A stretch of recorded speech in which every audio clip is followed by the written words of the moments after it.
Hello, everybody. Hello, welcome. Welcome to our weekly session of Cerebrovascular and Skull-Based Symposium that we organize here at the University of Miami.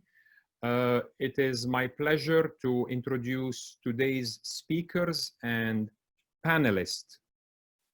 This is coming to you directly from Miami. This is our 5th session.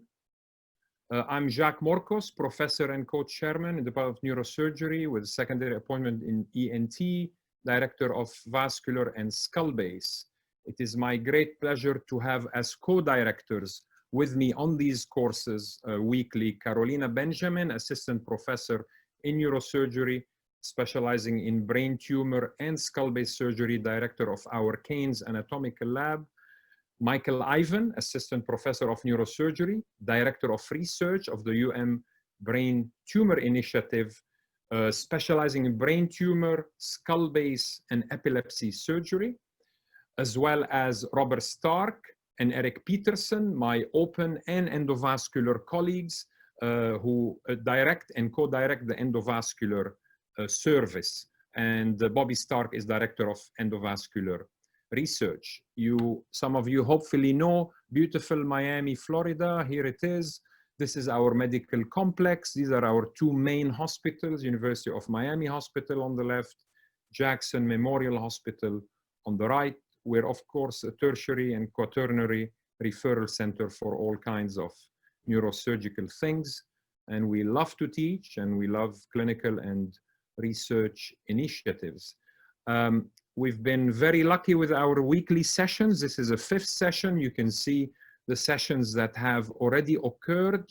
The link you see at the top takes you to the entire program for the coming several weeks, well into September. These are the planned and confirmed sessions that, and you can see all of that. And you will need to register as you did for today to attend. This is next week's session, June 25th. We will have Gary Steinberg and Bin Shu talk about bypass surgery for Moyamoya disease, 2 different angles at the same disease. And I'd like to bring to your attention, but I think most of you know that my partner, Mike Ivan, has been running a very successful global brain tumor symposium every Wednesday. So next week, for example, is Russell Lonzer will be the guest talking about von Hippel-Lindau disease. And again, the same link I gave you will allow you to register for those Wednesday sessions as well. Many thanks to people who make it happen in our department. You can read their titles here: Ingrid Menendez, Roberto Suazo, Cristina Sotolongo, and Ignacio Escalona, who is actually running this meeting. This is the link in the yellow box for anything you need to register for viewing previously recorded sessions. You can get them all, whether it's Wednesday or the Thursday symposia. You can see them here. You can email me. You can see some updates on my Twitter feed as well, or a departmental Instagram or Twitter. Housekeeping things. Audience members, please send your questions in the Q&A box. Myself and Dr. Benjamin and Dr. Ivan, my co-directors, will try to field those questions at the end of the talks. We are not offering CMEs. Please share these links with your colleagues if you think these are worthwhile sessions to attend. I will interrupt our speakers 2 minutes before the end of their 25 minutes to keep us on time, because we always run over, which is a good thing, but I just want to make sure we don't run over too much. Now, my great pleasure to introduce our panelists, who of course, any of them could have also been a speaker, and they might as well be speakers as I continue making these talks into the fall. Sami Youssef, my very good friend and professor of clinical neurosurgery and ENT, University of Colorado in Aurora. Ali Zomorodi, associate professor of neurosurgery at Duke University in Raleigh. Dan Kelly, professor of neurosurgery at the John Wayne Cancer Institute in Santa Monica, and John Lee, if he makes it later, he hasn't made it yet, but he might be able to join us later, from UPenn in Philadelphia. Now, again, my great pleasure to introduce the two speakers for tonight. I'll start with Paul Gardner, who is professor and has a wonderful title and distinction of being the Peter Janetta Endowed Chair of Department of Neurosurgery, Executive Vice Chair of Surgical Services, Neurosurgical Director for Center for Skull-Based Surgery. Paul did his undergrad biochemistry at Florida State University, so he knows Florida quite well. He did his MD and residency at University of Pittsburgh School of Medicine, did 2-year fellowship in endoscopic and open skull-based surgery at UPMC, has been on the faculty for 12 years. I think all of you know Paul. He certainly is a master surgeon, certainly most renowned for his endonasal endoscopic skills, but also does open skull base and does cerebrovascular surgery quite a bit. Paul is a magnificent, masterful surgeon. Here he is insuring his right hand, putting it somewhere so nothing bad happens to it. But I know he does use both hands in surgery. And next is Ali Krisht. Ali and I go back a very long time. We come from the same medical school at the American University in Beirut. So I've known Ali since the late 70s, early 80s. And of course, we've been friends ever since. He is director of the Arkansas Neuroscience Institute. He's an editor of Contemporary Neurosurgery. Did his MD at AUB, residency at Emory. Did his early career was at the university in Little Rock with Al Mafti, but then he moved to St. Vincent Hospital, and he's become the director and of the Arkansas Neuroscience Institute. Not enough word can be used to describe Ali's mastery and passion for what he does. Of course, he is a master surgeon known internationally, both in cerebrovascular and skull base, loves to educate, as he will probably show you some of the views from his lab at the ANI. Many, I can go on for quite a bit, but certainly Ali is, I'm going to use the term, lover of the cavernous sinus. The cavernous sinus has become his second home, and he's had the distinction last year to get what I guess is probably the equivalent of what we might call the Nobel Prize in our field of neurosurgery, and that would be the Herbert Olive Krona Award in 2019. Ali has been influenced by many people. You can see their pictures here, and when you become friends with him, he will tell you exactly what he has absorbed from each one of those people, but I'm not going to take your time any further because I want to leave the time for lectures and speakers, but you can see who and how they influenced him. So I'm going to stop speaking, and I'm going to invite Paul Gardner to share his presentation and start his talk. Now, the only thing I'd like to add is probably this is the first session we have where I'm hoping for a debate. The sessions we've had till now have been not really in a debate format. So I've asked Paul Gardner to tell us why the endonasal approach is the way to go to the cavernous sinus most of the time, and Ali Krisht will defend the point why the transcranial approach is the way to do it. So Paul, please take it away and unmute yourself. Thank you, Jock. Thank you for the kind words, and it's definitely an honor to be here and being part of the symposium, which I've watched many of the sessions previously and learned quite a bit myself. And of course, it's an honor to be debating Ali and be on a panel with my friends and who I haven't seen in a while. But I am going to be discussing endoscopic endonasal approach as a preferred approach to the cavernous sinus. And there are many ways to love the cavernous sinus. And so understanding this version, perhaps it's a new Kama Sutra for the cavernous sinus. It is not letting me, let me try this one more time. It's not letting me show, advance my slides here. make sure you click on the PowerPoint presentation so you can click on the screen and now go. Okay. These are just my disclosures, which are not relevant for this talk. Just as an overview, or to talk briefly about perspective on the cavernous sinus, this is a view from above of the region of the cavernous sinus, loosely outlined there. But if you look at it from this perspective, the majority of it is actually medial to the various oculomotor nerves. And so with that concept in mind is the concept behind why the endoscopic or why the endonasal approach provides more access to the cavernous sinus. If you look at it again from a transcranial view, obviously we can access that area, but we're really facing a lot of nerves in that situation. So it's really more like a porcupine, where we're trying to work between all these dangerous structures, and it's very challenging to try to access them. So cavernous sinus surgery really becomes a big challenge. You know, the greatest hunters in neurosurgery have always become masters of the cavernous sinus, and so this remains that case because of the challenges of trying to attack it. This can sometimes, however, be the result of trying to go at the cavernous sinus as you would a porcupine in the wrong direction. And so if you look at the cavernous sinus, so from an endonasal perspective, coming here, obviously you have to deal with the carotid artery or work around the carotid artery. But from a nerve perspective, we really have some very clear advantages.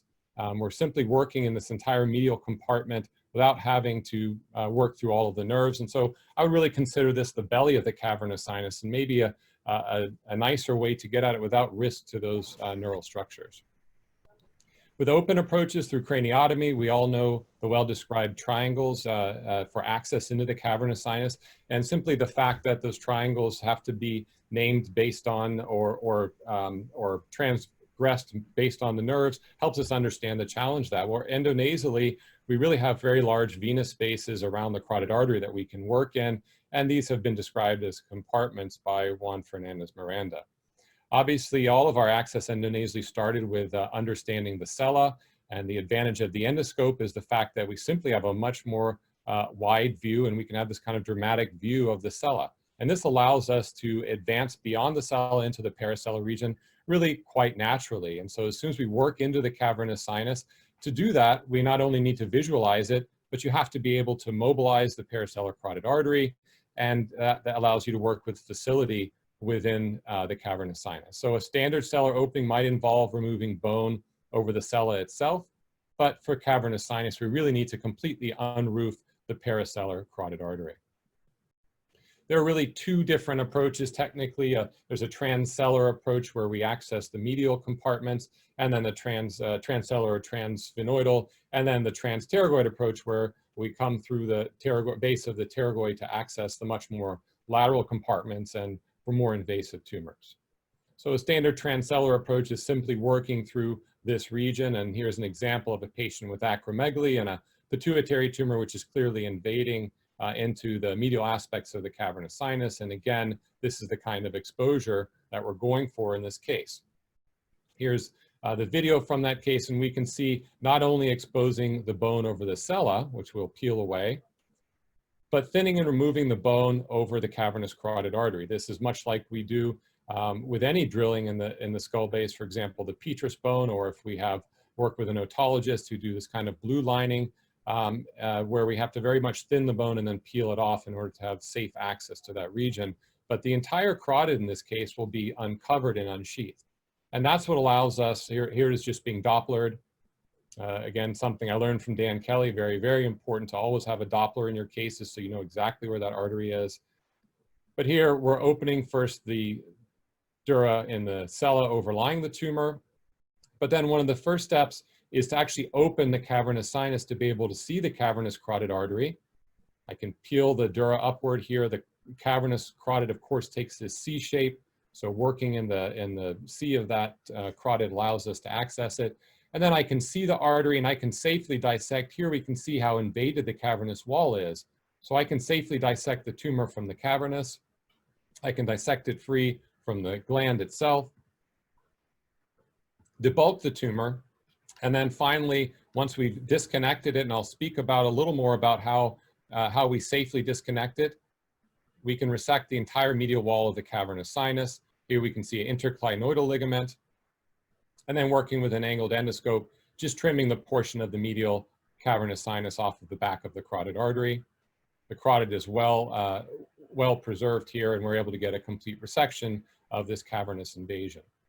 So this is largely looking at the superior compartment, which traditionally is the medial, called the medial compartment, but this is superior to the C of that paracellular carotid artery or the carotid siphon. And this is a common location for tumors to invade. And we found this is really not a limitation at all for resection of adenomas. Now the posterior compartment, this is behind this posterior genu here of the cavernous carotid artery, really right above Darrell's canal, and the sixth nerve comes into play. So here we see a tumor that's invading the posterior compartment, and here working behind that, inferior genu of the carotid artery, below or posterior to the anterior genu, gives us access. And here on this lower sagittal cut, we can see the posterior compartment invaded. So understanding these compartments and what lies in them, in this case, the sixth nerve, right as it enters into Darrell's canal, helps you understand how to safely access it. Here's a case of a cavernous sinus tumor. This turned out to be a hemangioma of the cavernous sinus. And so we can resect even quite vascular tumors. So here again is the sella, here is the carotid artery. So we're opening the cavernous sinus. And again, the first step is to dissect it free from the carotid artery. Now, we didn't know what this tumor was, so at the time it was initially debulked, which of course naturally for a hemangioma, a lot of times you would try to go around it. But the first step is to dissect it free from the carotid artery. And then at that point, there's very little concern for nerves, and we have free access to the tumor. So once it's free from the carotid, it can simply be peeled from the posterior clinoid dura. There we can get a glimpse of the sixth nerve in the posterior compartment. But other than that, there's no involvement of cranial nerve. There's no concern for cranial nerve injury because we're working inside the medial portion of the cavernous. Here we see it being peeled now off of the posterior clinoid. And then the final view again where we see that sixth nerve at the base. We also described a medial cavernous wall resection. This becomes very important for both pituitary tumors and other tumors. And it's a matter of understanding the anatomy of the attachments. So there's essentially an inferior paracellular ligament. There's, of course, the carotidoclinoidal ligament, and then the interclinoidal ligament, and then the superior paracellular. If we cut these three attachments, essentially, then we can remove the entire medial cavernous wall, like you see done in this anatomic specimen. And we did that in 85% of cases, exactly like the case you see here, where it wasn't obvious that there was invasion through the cavernous, but just adenoma involvement of the cavernous. And we found that 85% of cases involved the cavernous wall, making it very important to be able to safely resect that wall if you want to get a complete resection of these tumors. That's histological invasion. Now, extending more laterally, we start to look at transpterygoid approaches, a true expanded approach. And to have access to lateral cavernous sinus, you have to do a maxillary antrostomy. And these are the various steps. You transect the sphenopalatine artery, remove the posterior wall of the maxillary sinus, and then work through the pterygopalatine and between the vidian and maxillary nerves, extending your sphenodotomy to have access to the lateral cavernous sinus. This can involve anything from a medial maxillectomy to an extended antrostomy. And if you simply look at this from an endonasal perspective, by opening the medial aspect of the maxillary sinus, we automatically have access to the base of the pterygoid, thus a transpterygoid approach. And this can be expanded even more laterally through a medial maxillectomy to involve the middle fossa. But here's what we see when we open the maxillary sinus. This is the right side. We can see the sphenopalatine artery, which gives supply through the posterior nasal branch to the nasal septal flap, dissecting through the pterygopalatine. And then finally, we'll see all of the contents with IMAX giving rise to its various branches. We can see the vidian nerve. And the space either medial to the vidian nerve or even between vidian and V2 is what gives us access into the lateral cavernous sinus. Once we do that, we can then start to see this anterior or inferior compartment. Here you can see this tumor invading inferior or anterior to the genu of the carotid artery, and even lateral, which I'll talk about in a moment. Now, the anterior inferior compartment ends essentially at the sixth nerve because as soon as we extend upward, we're looking at the lateral compartment where the remainder of the oculomotor nerves are. And we tend to not access the lateral compartment simply to avoid any risk to those cranial nerves, although obviously, since we're medial to them, we can work as safely in that lateral compartment as you could through an open approach. Here's an example of a case where the tumor extends into this anterior inferior as well as the posterior compartment. Here we see the cavernous sinus open pretty widely. Here's the cavernous carotid artery, coagulating a hypophyseal or meningohypophyseal branch.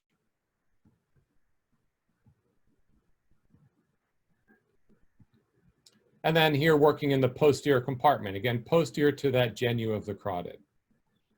We're using a cartouche dissector to identify, and now we've worked into the anterior compartment and gently suctioning, fortunately a soft tumor, and there we see the sixth nerve. I can stimulate this, confirm that that's the involvement, but I'm working all the way lateral to the paraclival cavernous carotid artery.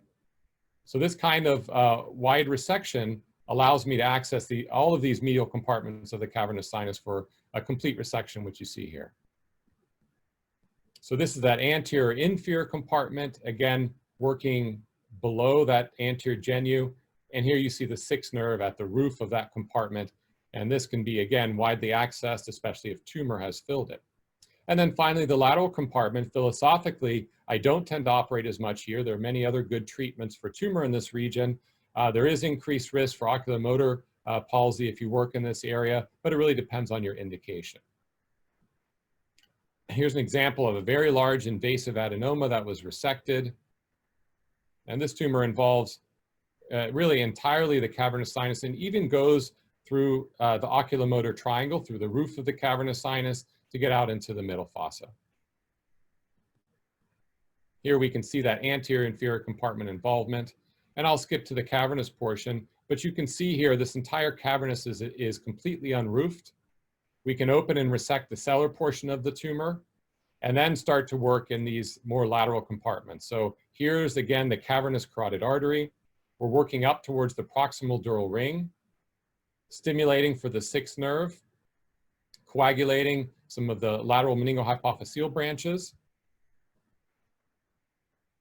And then once we start to see and stimulate the third nerve, we sort of stop our dissection simply to avoid any injury. Again, adenomas largely can be quite indolent in this region or can be treated with things like radiosurgery, but we can get a relatively radical resection. Now working through that superior medial compartment, we can follow the tumor through the roof of the oculomotor triangle. Again, by introducing the endoscope into that field, we're working behind the carotid here. Here we see the roof of the oculomotor triangle. We can open that, we can cut the interclinoidal ligament and follow the space that the tumor made. Here working, in this case, below where the third nerve enters. And work all the way out into toward the uncus to clear the tumor, essentially following the pathway that the tumor has made. So the more we understand where these spaces are, the more we can access tumor going out even through the roof of the oculomotor triangle and through the cavernous sinus. Here's the postoperative MRI on that patient. Again, a small amount of residual here in the lateral cavernous sinus, but otherwise a complete resection. Very low rates of new postoperative cranial nerve deficits. This is not necessarily any surgical brilliance, but a matter of approaching this from a medial aspect and also a philosophy of not accessing tumor in the high-risk areas, which is the lateral cavernous sinus, which is represented here by a NOSC grade 4, where we don't see complete resections, but rather 90 to 95% resections instead. We looked at a 10-year period to see what results we have with purely cavernous sinus or largely cavernous sinus tumors. These are mostly adenomas, of course, but about 25% of them were non-adenomas, and using the medial and the transpterygoid approach that I talked about. When you look at adenomas versus non-adenomas, the non-adenomas were far more likely to have cranial neuropathies. That's both the nature of these tumors, such as a chordoma, but also the fact that, for example, a meningioma in the cavernous sinus, I would be much less likely to operate on it unless they already had a cranial neuropathy. For adenomas, actually able to get relatively good remission of many of these functional tumors, but obviously not getting gross total resection in many of these cases. Of course, carotid injury is something you have to be aware of. Here's the tumor, very fibrous acromegalic with invasion of the cavernous sinus, and we end up with a pretty significant carotid injury, which we're eventually able to control, but not without a lot of difficulty. And this eventually was just packed off and had to be treated endovascularly to be able to salvage it. It's a required flow diverter to be able to salvage the vessel. So here you see the complications for the adenomas. There were new permanent cranial neuropathies in about 4 patients. And a lot of that's just not getting enough resection early on. And then 2 patients had a carotid injury, both without clinical sequelae.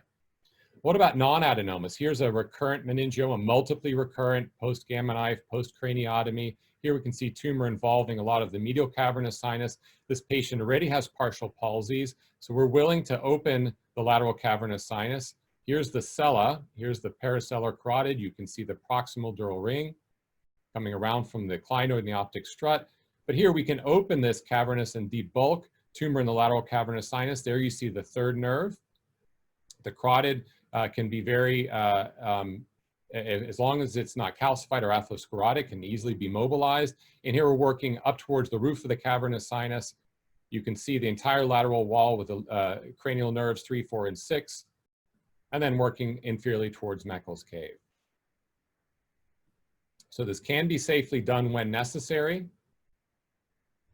And here we see the post-op, of course, still some thickening of the lateral wall, and she's fortunately not had any recurrence since then. Here's an example of a chondrosarcoma that largely involves, again, this whole medial compartment of the cavernous. There's the medial wall of the cavernous sinus, which essentially is the lateral wall of the sella. So here we see a very calcified tumor. So this does not just have to be soft tumors. Here you can see the gland, and that's the medial wall of the cavernous sinus there. So this tumor is entirely within the medial cavernous sinus. Here we see the medial cavernous wall. Dissecting to localize the cavernous carotid, pack off any cavernous bleeding there with some surgifoam, and then dissect the tumor from the carotid. Again, we have all the same toys and tools to deal with a calcified tumor. Does not have to be a soft tumor to work within the cavernous sinus, and then dissecting it free and even resecting any involved dura. Is looking with an angled endoscope. Of course, the proximal and dural ring and the interclinoidal ligament meet the diaphragma, and so that can be resected along with the tumor in entirety. And then we resect the involved dura, so we get a radical resection of this chondrosarcoma. Here's our final view with a complete resection of this portion of the cavernous sinus and a complete resection of the tumor with no recurrence for several years now. So gross total resection rate in non-adenomas was also about 1/3 of cases. I'm sorry, was lower compared to adenomas. We also had a less improvement of intercavernous cranial nerve palsies, but still improvement in about 40% of these. And we did give a greater number of new cranial nerve palsies in non-adenomas. And we did have also 2 carotid injuries, one of whom died from a meningioma that essentially had invaded the wall of the carotid. Now, understanding the carotid is, of course, critical from this medial perspective. And these are the different segments, and these are my landmarks. Of course, when we're working at the anterior genu or the paraclinoid, it's that medial pterygoid plate or wedge, and then the medial OCR, which gives you the paraclinoidal carotid, which are keys for the cavernous carotid artery. This can also be used for aneurysm. This is a patient who presented with headache and a strong family history of aneurysm, and you can see she had bilateral aneurysms. This one on the right, this is playing here. The one on the right, based on MRI, appeared to have the neck of the aneurysm in the subarachnoid space. So here you can see that one on the right.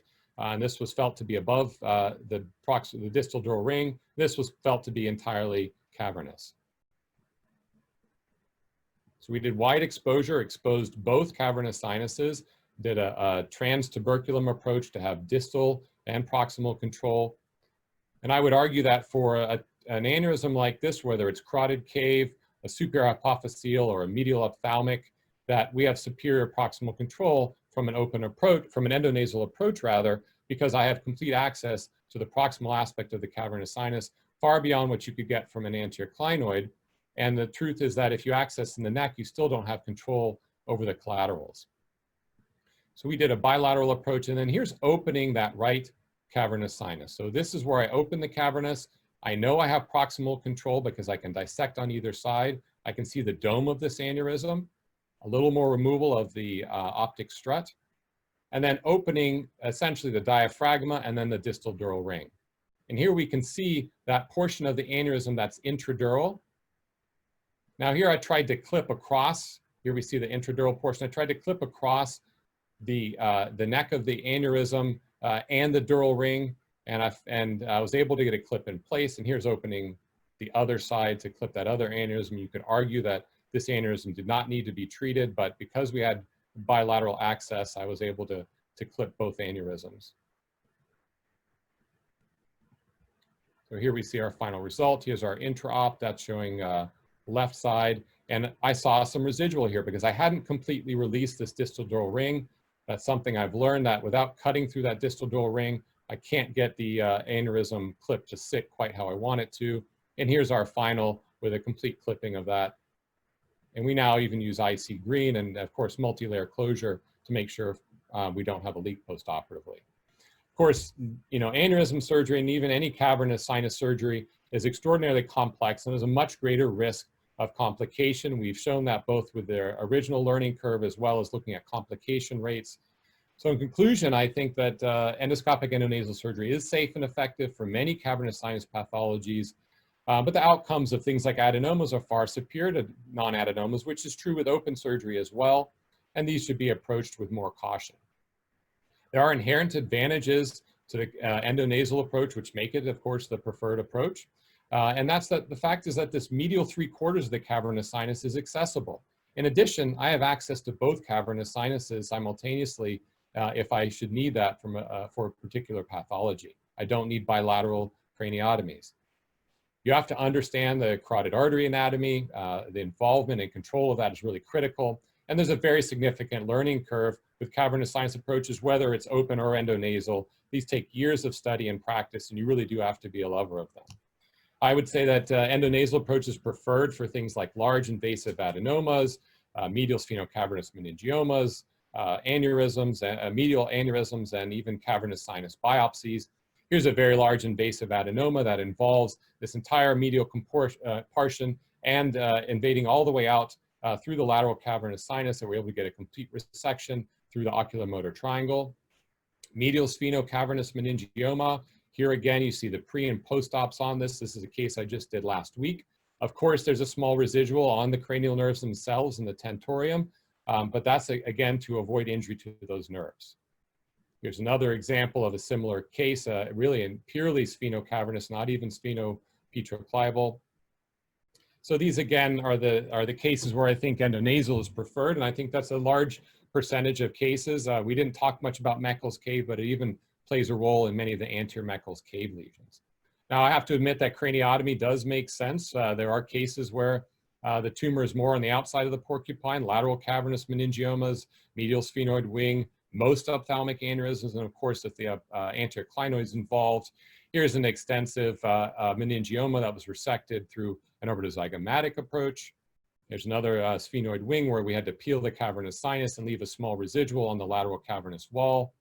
And even superiorbital fissure hemangioma, again, same concept, same kind of approach. So I do think, you know, obviously there is some role for these approaches, and you have to really understand what the anatomic relationship is. I think it's also, though, important if you speak about preference of approach to look at tumor incidence. If you look at the common tumors that are approached, a pituitary adenoma every year is at least 3 in 100,000 people. And if you look at cadaver studies, it's even much higher than that. This is all WHO data. Again, the cavernous meningiomas are much less common, and many of these also could be approached endonasally. In conclusion, I think the real advantage is that a larger portion, simply more of the real estate of the cavernous sinus is accessible via an endonasal approach. And this inherently makes it the preferred route for many tumors, especially those with a midline route. It minimizes any cranial nerve manipulation because the last thing you get to is those cranial nerves, given the lateral location of them. In the end, though, a modern skull-based surgeon has to understand both approaches, has to be facile in both. Your approach selection for every surgeon is ideally purely based on anatomic relationship. If the tumor is medial, you approach it from a medial approach if it's lateral, but there's no question that experience, learning curve, and surgeon comfort plays a huge role in any of these. Again, like to thank Jacques for inviting me, and I look forward to hearing the counterpoint in this, and of course invite everyone to join this free educational website, and of course to learn more about skull-based surgery and endoscopic surgery. We are doing our courses, though they may be end up being virtual this year. So thank you all very much. Thanks, Paul. That was very nice, and you were exactly on time. Thank you very much. If you could stop sharing your slides, and then we'll ask Ali Krisht to share his slides and straight into his talk.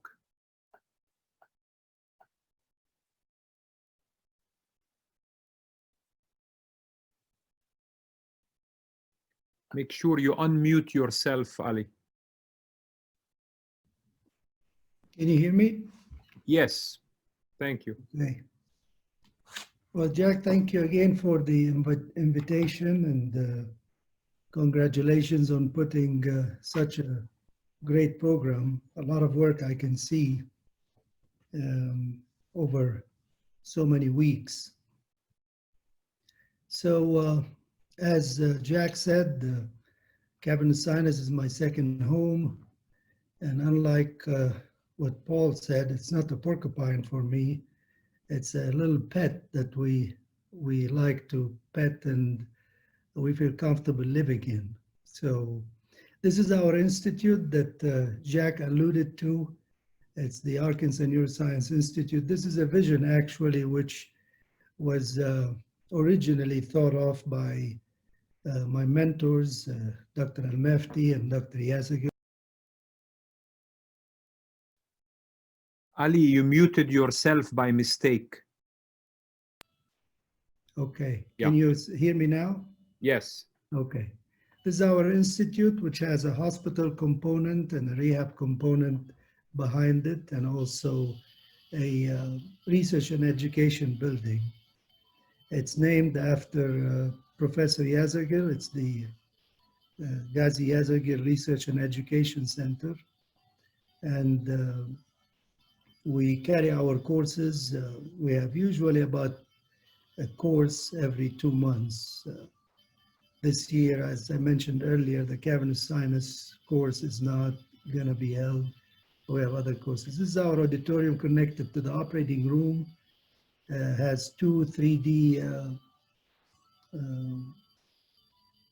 capabilities for 2 of the operating rooms. These are our fellows.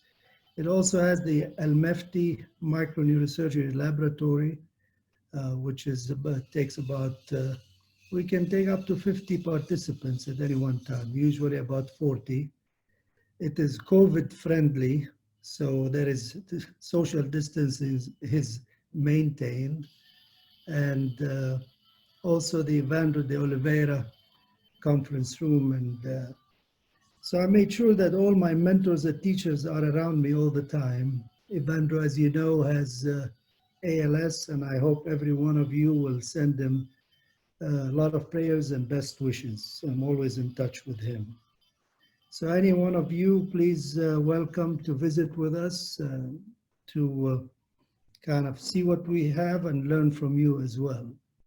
Now, when we approach the cavernous sinus, there is 2 ways of looking at it, either as a complex, like Paul mentioned, that it's a risky place or very dangerous to go to and has a lot of side effects, or a simple region, which at this stage, I think this is an area which you can navigate safely. So a lot of colleagues will be talking about, I have been in the cavernous sinus, I have done it and it's not worth it. It's very complicated. It is very morbid and so on.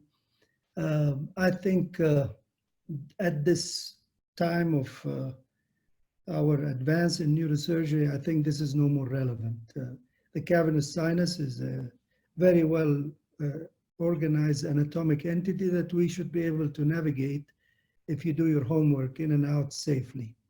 And it's very enjoyable surgery. It's really doing anatomy. So The failures that occurred should not be looked at as, lack of success. It's not opposite of success. It's part of success. If we look back and see why we failed, and I think the number one cause was not knowing the anatomy of the cavernous sinus. With all my respect to the big names, I don't think many people know the anatomy of the cavernous sinus. And I'm talking about the detailed anatomy, the metric anatomy, to know the distances and how tumors are distorting the anatomy and how to navigate this region. So there are popular trends, and if you want to operate in the cavernous sinus, you have to resist those trends. Otherwise, because they're very pressured and they force you to conform. And the person who really suffers is the patients, because it's easy to play the statistics game and say, well, this doesn't work only in 10%, so it's a successful treatment. But 10% is not a low number. And when you see these patients on follow-up, you'll understand it. So for the young, neurosurgeons and the young in mind, I advise not to take a passive mind approach, because it's like consuming information, regurgitating it in a familiar form. And you're not going to be able to advance or do something new if you think in this way. So have your creative mind on, which is more active. It transforming everything it digests into something new and original. This way, creating instead of consuming. Anytime we have a challenge, we should see why we failed.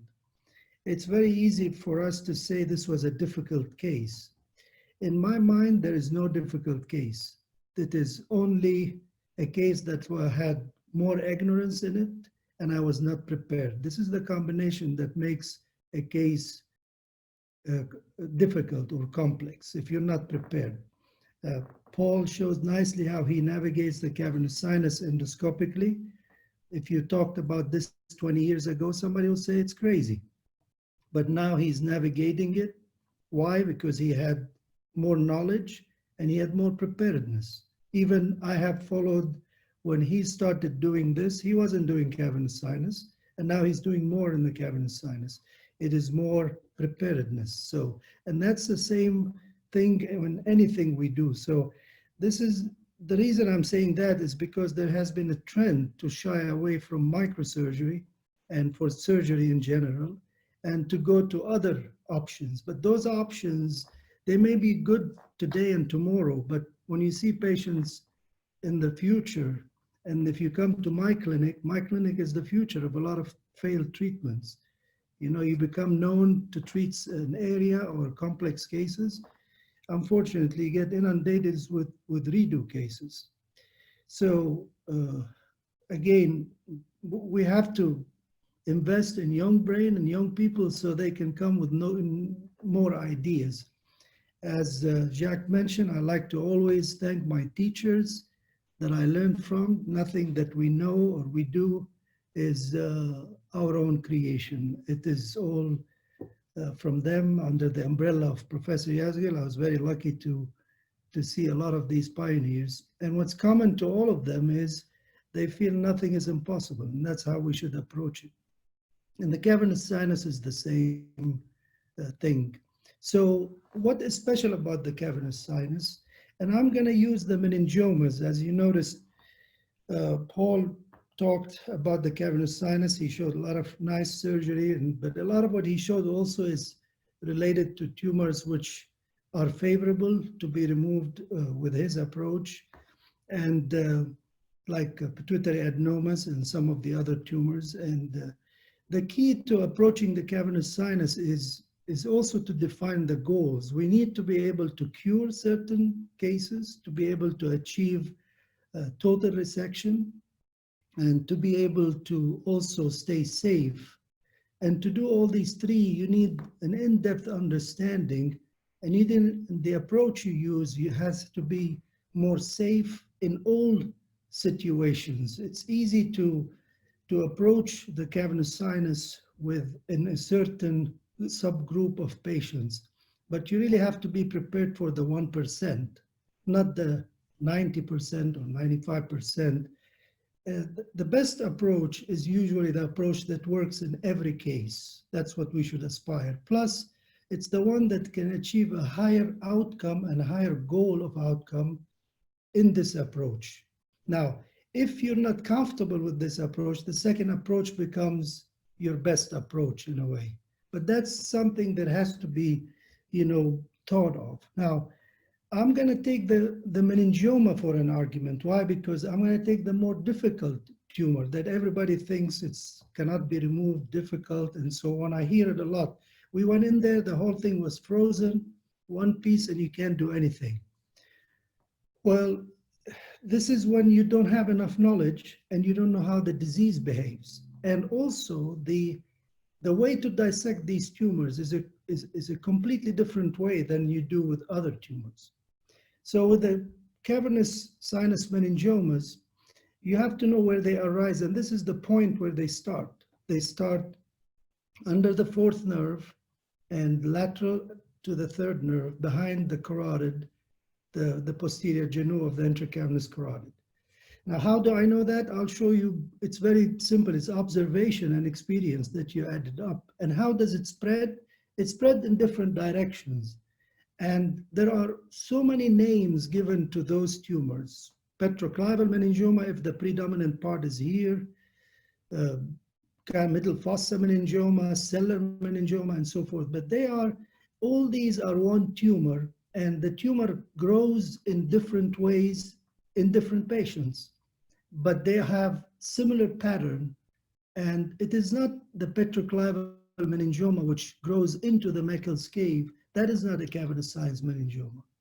So one of the things that visionaries like the teachers I've had and so forth, they have in mind is achievements are not chance occurrence, which means you need to work hard for it. So to understand the cavernous sinus, you really have to go to the basics, and that's number one, the anatomy, number two, the anatomy of the pathology. And that's the only way you can feel comfortable mastering an area and achieve a certain level of safety in it. How to do that? Anatomy.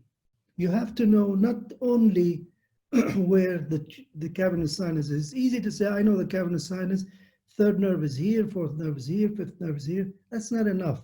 You need to know the extensions of everything from where it comes to where it goes and where different tumors grow. Each tumor grows in a different pattern. Pituitary adenomas come from medial, they distort the cavernous sinus in a certain way.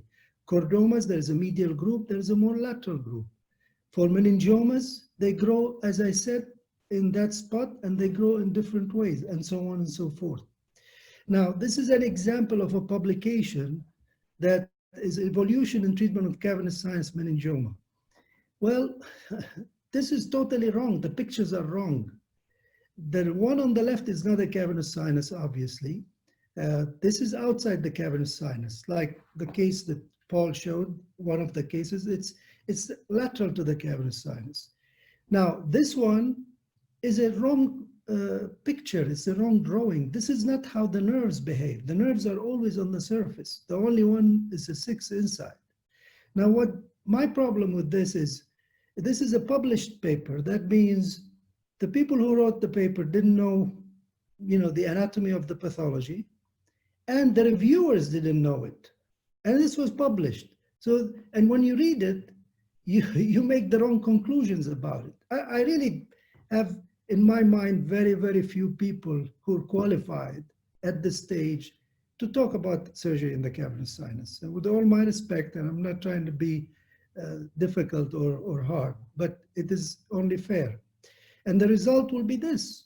This is the cases I see. This is it's catastrophes. Look at the tumor in the eye, in the paracellular region, everything. The only thing missing here is the temporal lobe, unfortunately. And then this patient is blind and with ophthalmoplegia completely. Now, this is frequent occurrence.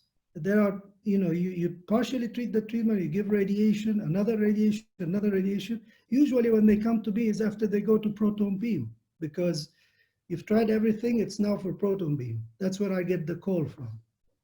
And to me, this is easy surgery because the damage has been done and you just go in and take everything out. But unfortunately, the morbidity is already established. So the same here, this patient was told, go home and die. And you can look at it, the carotid is almost occluded. You can clean it out and this patient can survive without a problem. So the whole concept of giving up on patients and not trying and not fighting for the 1% is wrong. And so how did this come along and where we are now?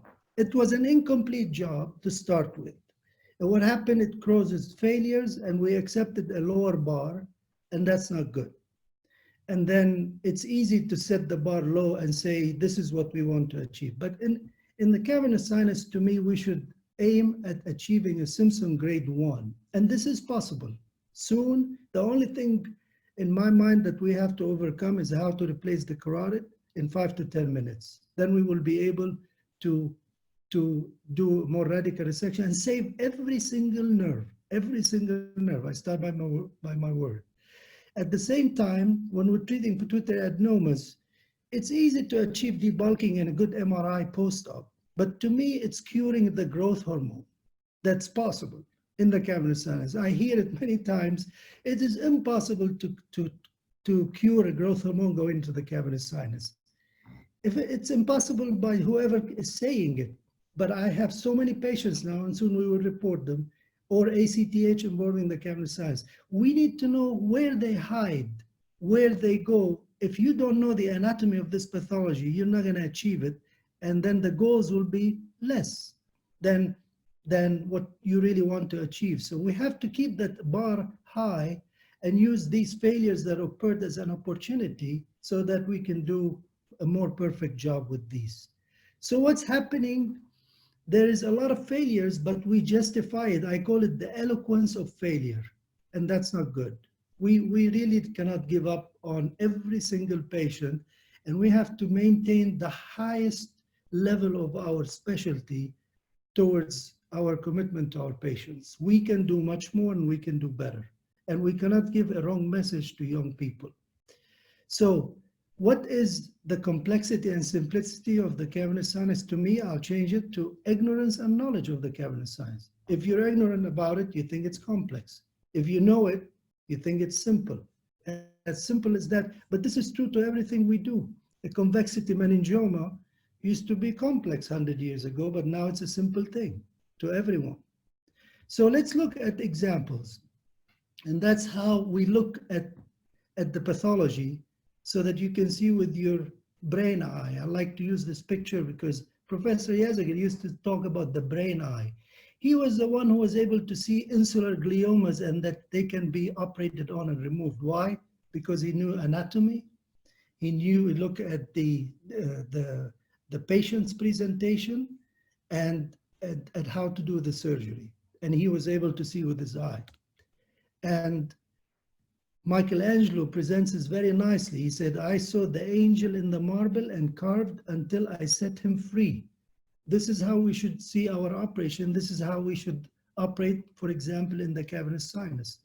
So an astronomer can see things I do not see, but in my space, which is the cavernous sinus, when you look at the picture, you don't see much, but in my eye, I can see all the nerves immediately. And that's in spite of the tumor being there, because I know this is a meningioma, I know how it distorts the anatomy. And once you're able to see this, then you start the dissection process. Now in the cavernous sinus, the way the growth occurs, as I mentioned, and I will show you this example and where the tumor grows. This is in the lab, and this is the corner where the tumor grows. And then it starts spreading in this corner. It can grow a little bit towards Meckel's cave and goes through Meckel's cave and goes medially towards the cella. And then different patients will expand their tumor depending on which side grows more. We don't know which one is. But when we reverse this process, the way to do it is to come in and get the nerves out of the way. And then the sixth nerve is the last challenge, and I'll tell you how we do it. And then you reverse the tumor, so you're almost imploding the growth of the tumor. Now, how do I know that this is the case? Very simple. If you look at the anatomy in the lab, the simulation, and you look on the right side, you will see that when the tumor comes, initially when it starts in this corner, there are examples in front of us, and these are cases that I've operated on.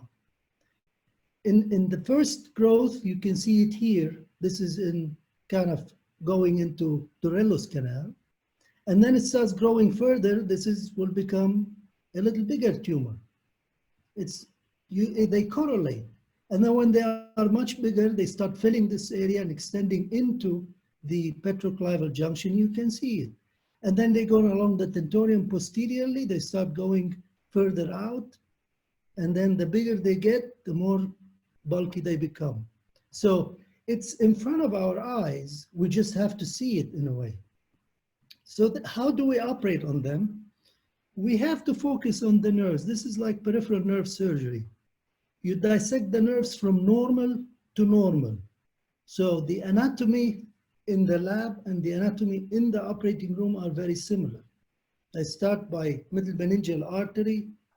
We coagulate it because Ali, sorry to interrupt you. The audience apparently is saying that your slides are paused, that they're not advancing. I'm seeing them fine, but let me ask Ignacio a question. Ignacio? Okay. Yes, sir. I can see you fine as well. Yeah, we all see it's fine, but apparently, what could that mean if the audience saying that the slide has paused? Anything we can do about it, or it's their Wi-Fi, or what do you think? Slide did they pause? I don't know. I mean, if any of the panelists see it fine, maybe something else. I don't know. I never seen this before like that. I mean, if the panelists are watching and I'm watching, I'm seeing it fine. Okay. Yeah. No, we the panelists see it fine. Well, I guess. I'm not sure. Think, yeah, my fellows just knocked at the door. They said also the same. That it's frozen for them? That it stopped for them too. Fine for me. Could it be that because there are people who are watching us live, not necessarily on Zoom, maybe? Someone says they see Michelangelo. Right now, still? Yeah. Huh. This one? it's very weird. I got two computers, in both computers they're playing normal. Calls. They're suggesting this means that the endoscopic approach is better. It's that virus I stuck out there. Well, all right. So let me make. So we will continue. Just those of you, I'm sorry. I don't know why you cannot see live like we, the panelists, are seeing. This is all being recorded. So if you're missing parts of it, please, I encourage you to visit the site. Maybe it's worth Ali just trying to restart his talk and share it from where he was. Okay, Ali, well, try that, Ali. You want to unshare your screen and then reshare it and start from the slide you were at.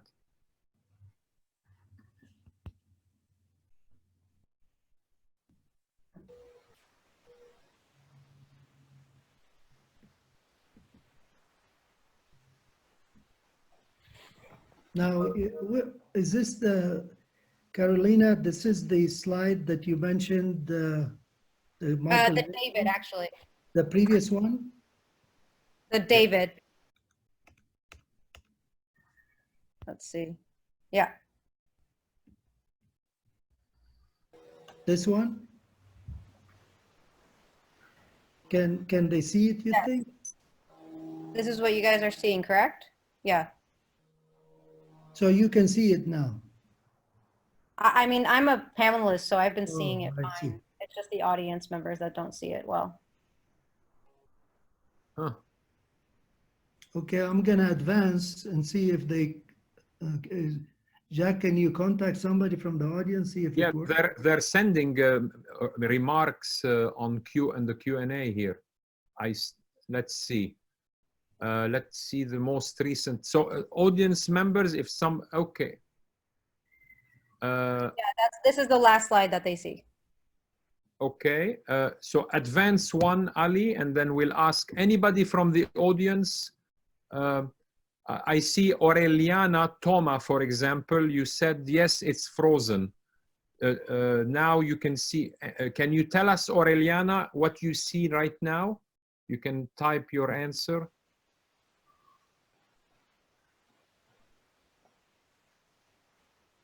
Apparently, they're saying if you exit and start again, it should work.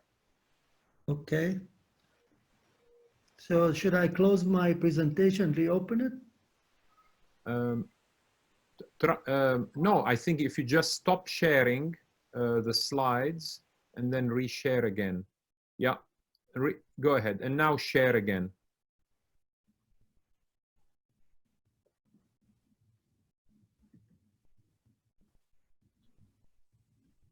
Okay. Yeah, play from there. Advance to the next one so we don't get confused with which piece of art. Go to the next one, Ali. Okay, they're saying it's working now.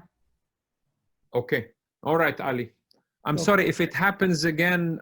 I apologize, but we'll have to keep going because I don't want to delay us too much.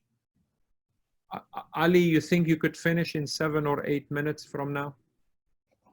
Do If your you best. want me to. Well, yeah, no, I added some minutes because of that. Okay, well, I'll try to wrap it up. Then going back, then I mentioned that when we talk about the cavernous sinus, I changed the ignorance and the complexity and simplicity to ignorance and knowledge of the cavernous sinus. So we should be able to see with our brain eye. This is another way to look at it. Like Michelangelo said, I saw the angel in the marble and carved until I set him free. By the way, it's working now, the audience is saying, so we're in good shape. So as the astronomers don't, they see with a different eye, and at the same time in the cavernous sinus, I see with my, astronomic eye to the cavernous sinus, which is my space. And then you can see the anatomy well, and that's how you can navigate the cavernous sinus better. So I'll skip this. The growth of the cavernous sinus tumors is predictable. And if you look at the left side, this is a model in the lab. Sorry.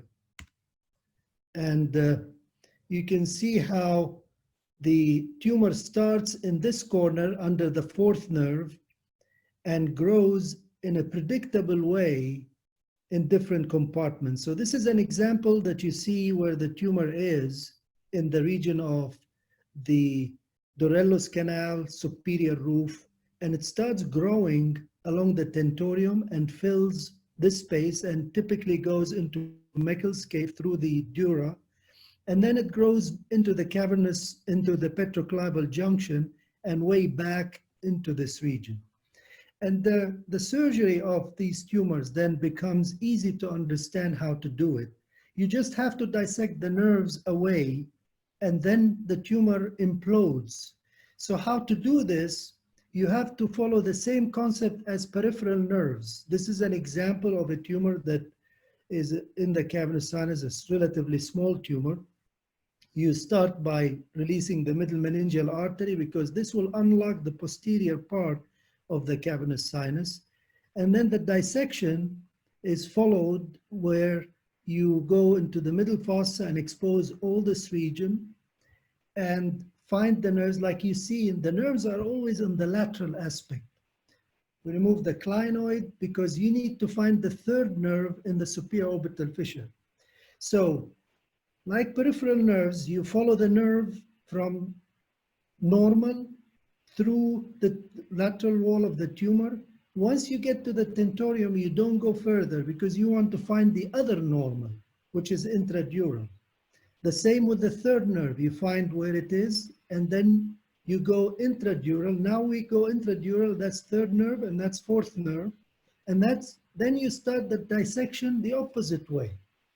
And then once you get this, you get the nerves out of the way. Once you get the nerves out of the way, the only thing left, there is sixth nerve, which there are tricks how to find it, and then the carotid. You map the carotid, and then you start removing tumor in between. Really, this is a dissection of the normal and has nothing to do with tumor surgery anymore.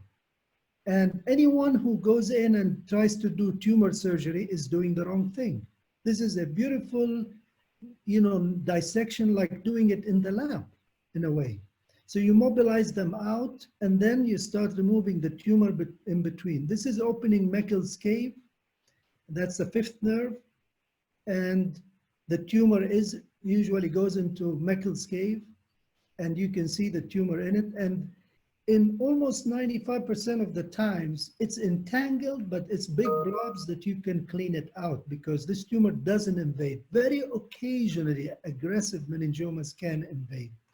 Then we remove the petroclival junction, which is posterior to the carotid, back here. And occasionally you may have to look between V1 and V2 to see if there is any tumor. These are not common. And that's further removal of tumor from within Meckel's cave because the lateral wall of this compartment is Meckel's cave. And that's what it is. And then you find the sixth nerve.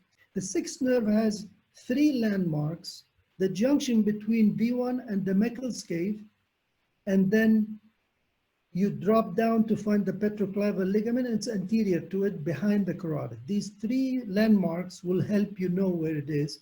The rest of it, once you mobilize them out, then you start removing tumor, following it down on the petroclival junction, because that's where at the end, this is the view you will get. You have the whole anatomy displayed, and you've removed the tumor totally. And the only thing left is sometimes a sliver around the carotid artery. And the difference between a big tumor and a small tumor is the same dissection, except one time you cut in between the nerves a big piece, another time you cut a small piece. And that's really all what you do in a way. So you can see this is the sixth nerve on the opposite side. This is sixth nerve on the same side. You can see the view you get. This is as radical as you can do to a cavernous sinus meningioma. And again, this surgery that in our shop, this is a weekly surgery that we do on routine basis. Another example, a very large tumor. So what's the technique? It's the same. It's dissection of the nerves. What's interesting is the time for removing big tumors and small tumors for me has become almost the same because it's dissection of nerves. It takes a little bit, maybe 2 hours or 1 hour more, but not many hours more when you're removing them, and you're able to achieve the same extent. So for the sake of time, I'll speed it up. We work on the carotid. Behind the carotid, we identify the fourth and third nerve. And then by the time we finish, this is the view you get, similar to the view that you've got earlier. You can see the fourth nerve, third nerve. This is third nerve on the opposite side, carotid. And the beauty of this is we're operating under the brain, just like in the laboratory, which means these patients, you have to come and see them. They really go home within 2 to 3 days because you haven't exposed the brain much. And by the time we finish, you can see the anatomy all displayed. Again, the approach is similar. It is dissection of the normal, and then you remove the tumor in between. And this is how the post-op looks. And this is the patient immediately post-op. What's interesting is third nerves, which are compressed by tumor, are very resilient. They recover very well. They don't, stay, and the sixth nerve was a problem for me, but I found out, and this is the tricks to find the sixth nerve. This is the carotid, the ascending junction with the posterior genu. Ali, we still see the picture of the patient post-op. Is that what your screen is showing you on? Yeah. I wonder if your Wi-Fi is a little weak. Okay, You know what I'm saying? You- Now yeah, we see a you- cadaveric picture of the carotid. Yeah. Okay, I'll try again to stop share and reshare again. Yeah.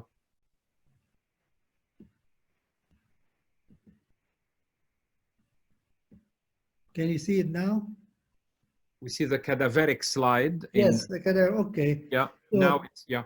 Okay, so this is the carotid, the ascending part. This is the cavernous portion. This is the sixth nerve. Sixth nerve characteristically leaves the V1 at the junction with the Gasserian ganglion. So you find where the Gasserian ganglion on, V1, that's where it leaves from undersurface of V1, drops down anterior to the petroclival ligament. And the petroclival ligament, in spite of all, the invasion of the meningioma, you can find it. Now, notice here, the problem is the tightness of the petrous apex.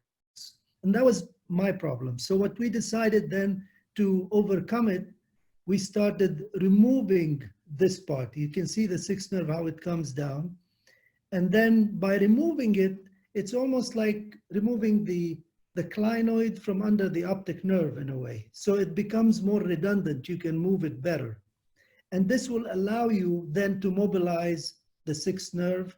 And the reason is behind the sixth nerve, there's always tumor. And if you want to skeletonize the nerve all the way to the brainstem, then you have to clean it in this way. So this is the final view when we clear it. You can see the sixth nerve coming down, the petrous apex was removed.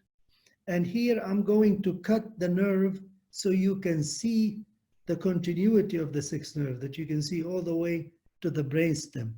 And in those cases now, this is an example of a case that presented with sixth nerve and partial third nerve. And you can see how extensive this tumor is. But again, at the end of the case, this patient had the sixth nerve. It got a little worse, and I was seeing if our maneuvers, just like with the third nerve and fourth nerve, are gonna be good enough. This is at the end of the case, but I'll skip it. But then you will see that this tumor was radically removed almost. And on follow-up, 3 months later, the patient had full recovery of her sixth nerve. To me, this was a breakthrough because now I know every nerve can be saved in the cavernous sinus and the functions can be recovered. And the examples are many. These patients really do very well. And so far, in the last couple of years, we don't have any new deficits. So for the sake of time, I'm just gonna jump to the pituitary tumors and skip other tumors. These are gliomas that we can take. You can see this is a hypothalamic glioma, that the third nerve, and we didn't have to operate anymore in between the third nerve. So we operated way down through the cavernous sinus, mobilized the fourth nerve and third nerve in this case.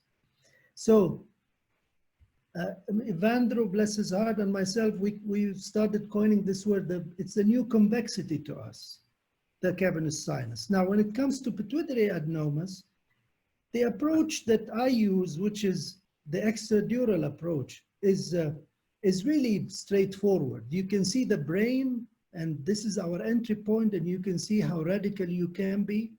And these patients have full recovery of their nerves. The key here is the ability to achieve cures in these patients. That's important. Where to enter, it depends on where the tumor, but we know these tumors are very predictable. Pituitary adenomas to me is a relaxed day surgery when I'm doing the cavernous sinus. And this is an example, patient with a tumor in the cavernous sinus. This is ACTH producing, post-op, exactly where the tumor was. You would take it out, patients go home within 2 to 3 days. This is another example. This case is an important case because this is a patient who has ACTH producing adenoma, was operated on endoscopically, and they removed the tumor. The patient was not cured, was sent to me to see if I can do anything. If you look carefully here, it looks normal. The MRI looks normal. Now, this is where, to me, knowing the anatomy of the pathology, knowing where these tumors grow is important. So I did a petrosal sinus sampling. This patient had positive on the left side.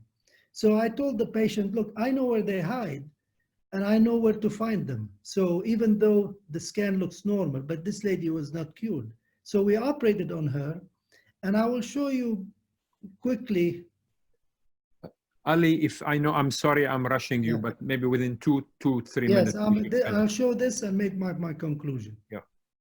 So this is where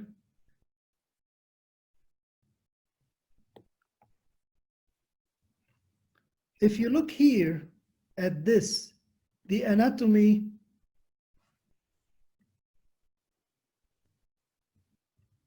of the approach we use. This is the carotid, this is the optic nerve, and we opened this, unlocked the medial aspect behind the carotid, and that's where the tumor was hiding. That's third nerve, fourth nerve, this is carotid, and this tumor was hiding in the more lateral posterior to the intracavernous carotid. And this is the normal gland. And this patient is cured. This is where the tumor, and that's the advantage of an approach like this is you are able to navigate the anatomy and take the tumor out exactly where it's hiding because you know how they grow and you can reach any point in the cavernous sinus. And it is clear, look at the clarity of the field. It's not a bloody field. I can know exactly that I took every piece of the tumor, and the proof is in the biochemical cure of this patient. And the anatomy is all preserved in the patient. And post-op, I think I have this is the post-op. You can see the functions, very mild weakness, which will be fully recovered. And this to me is a breakthrough. These cases, they end up with radiation, with medication, with more morbidity long-term. So the best approach is the approach that can achieve the highest cure, and we have to define our goals and keep our goals very high. This is another case, growth hormone secreting, but I'll skip it. And chordomas, I want to make one point is chordomas have to be radically removed. They cannot be partially removed. And yes, I agree with Paul. There is some cases that you can really do a good job with the endoscopic approach. But boy, there is a lot of cases that you can get a good MRI, but you have not radically removed these tumors, and it is not fair for the patients. So let me go to my conclusions.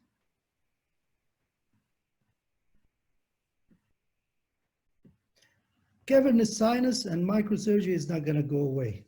And I can tell you there's a lot of young people that I'm seeing who are doing a beautiful job. And for those who are missing on it, learn it. And you will have less time learning it than I did. Why we have to do it? Because it's needed. There are patients who need it. And it has unlimited potential for approaches, for getting to different points and so forth. For paraclinoid aneurysm, one of the things that Paul mentioned, which was wrong, for example, about that you cannot get proximal control cranially or not in the neck. No, you can get it. You can see me in the cavernous sinus. I usually get proximal control within 5 to 10 minutes after the exposure. And I want to say something. Those you know, he mentioned that the dural ring is very essential to clip these aneurysms. So the cranial approach is the best approach for these. And this is, when I know we don't have time, but this is predominantly extradural surgery when we do it. So we should venture, we should do more things, we should not be limited. And Professor Yazagil in the last World Federation meeting, which was in Turkey, he described it very well. We have to be courageous towards giving more to our patients, but not in a reckless way, in a judicious way, based on professional competence, which means you have to go be prepared. And please don't listen to anybody who makes conclusions based only on their experience. The best person is the one who tells you, I did not do it, but somebody is going to do it better one day. And I'm sure somebody is going to do much better than what we do. So for the young guys, I'm not saying jump into the cavernous sinus. You should know your limits. But when you think, you should have no limits. So thank you, Jack. And I hope this was not disrupting with the other slides. And Oh, no worries. Thank you, Ali. It's all recorded anyway, and I think I'm glad we went back and re-showed your slides. But thank you very much, Ali. So if you don't mind, stop sharing your slides, and I'll ask Dan Kelly, who was kind enough to join us from Southern California, and will be the first panelist to share a case with you folks and tell us how he handled it or planning to handle it. We'll see. It's total surprise to me. Thank you, Dan, for joining us. Hey, thanks, Jacques. Can you hear me? Yes, very well, and we see your slides. Perfect. Okay, well, those were very nice talks by Paul and Ali. Two sides of the omelet, as we say, two very different approaches. And Jacques, you put together a great program here. It's good to see everyone. So I'm going to just show one case.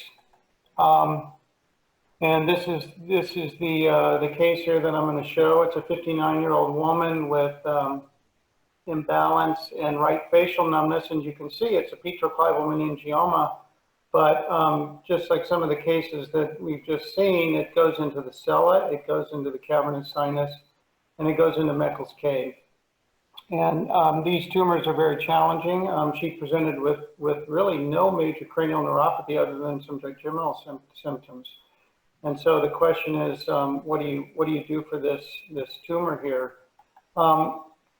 You know, Ali, your slides and your videos were great, but you know, when we go back and we look at the literature, now some of these are dated studies, but you know, one of the things that jumps out at me at this table, this is a paper published in 2013, is that in many of these studies for petroclival meningiomas, the number of new permanent cranial nerve deficits is very close to the rate of gross total resection. And I think this is really the reality here that we're faced with. And maybe you've got a new system and a way to do it, and you did beautiful dissections, but I think this is really the issue. For these kinds of tumors that are really in multiple compartments, and in my opinion, are not safely resectable with modern microneurosurgery from an endoscopic or a open approach, we prefer to do essentially a debulking procedure that will sort of unlock the cavernous sinus, the Meckel's cave, and the brainstem, and preserve cranial nerve function. And I think you can do this very effectively for these midline tumors. Paul mentioned the use of neuromonitoring. I think that's key for these kinds of cases. I'm just going to go straight to the case here. And this is raising the nasal septal flap. Can you all see the video okay? Is it playing? Yes, yep. It's playing well. Okay. I'm going to just run through this kind of quickly here. You've all seen a nasal septal flap raised. This is with my partner, Dr. Chester Griffiths. So a lot of drilling here to decompress, and we use the Doppler frequently, as Paul mentioned. We've exposed the cavernous sinus. We've exposed to the bottom of the sphenoid sinus. And we start at the sella here, and these tumors really are very interesting in the way they actually encase the pituitary gland. You can see here as we're opening the sellar dura, there's actually meningioma over the front of the gland here. It's just caking over the gland here. And varying consistency here, you can see that the tumor is not a soft tumor here. We're just trying to remove a little bit of the medial cavernous sinus tumor, but really don't make a big attempt. That's all we do in the cavernous sinus. And so in some ways, we do avoid the cavernous sinus. And here we're going to do the brainstem decompression with a midline dural opening using neuromonitoring and a probe to monitor for 6. And because you really don't know where 6 is going to be. And as you'll see in this particular case, 6 is completely encased by the tumor.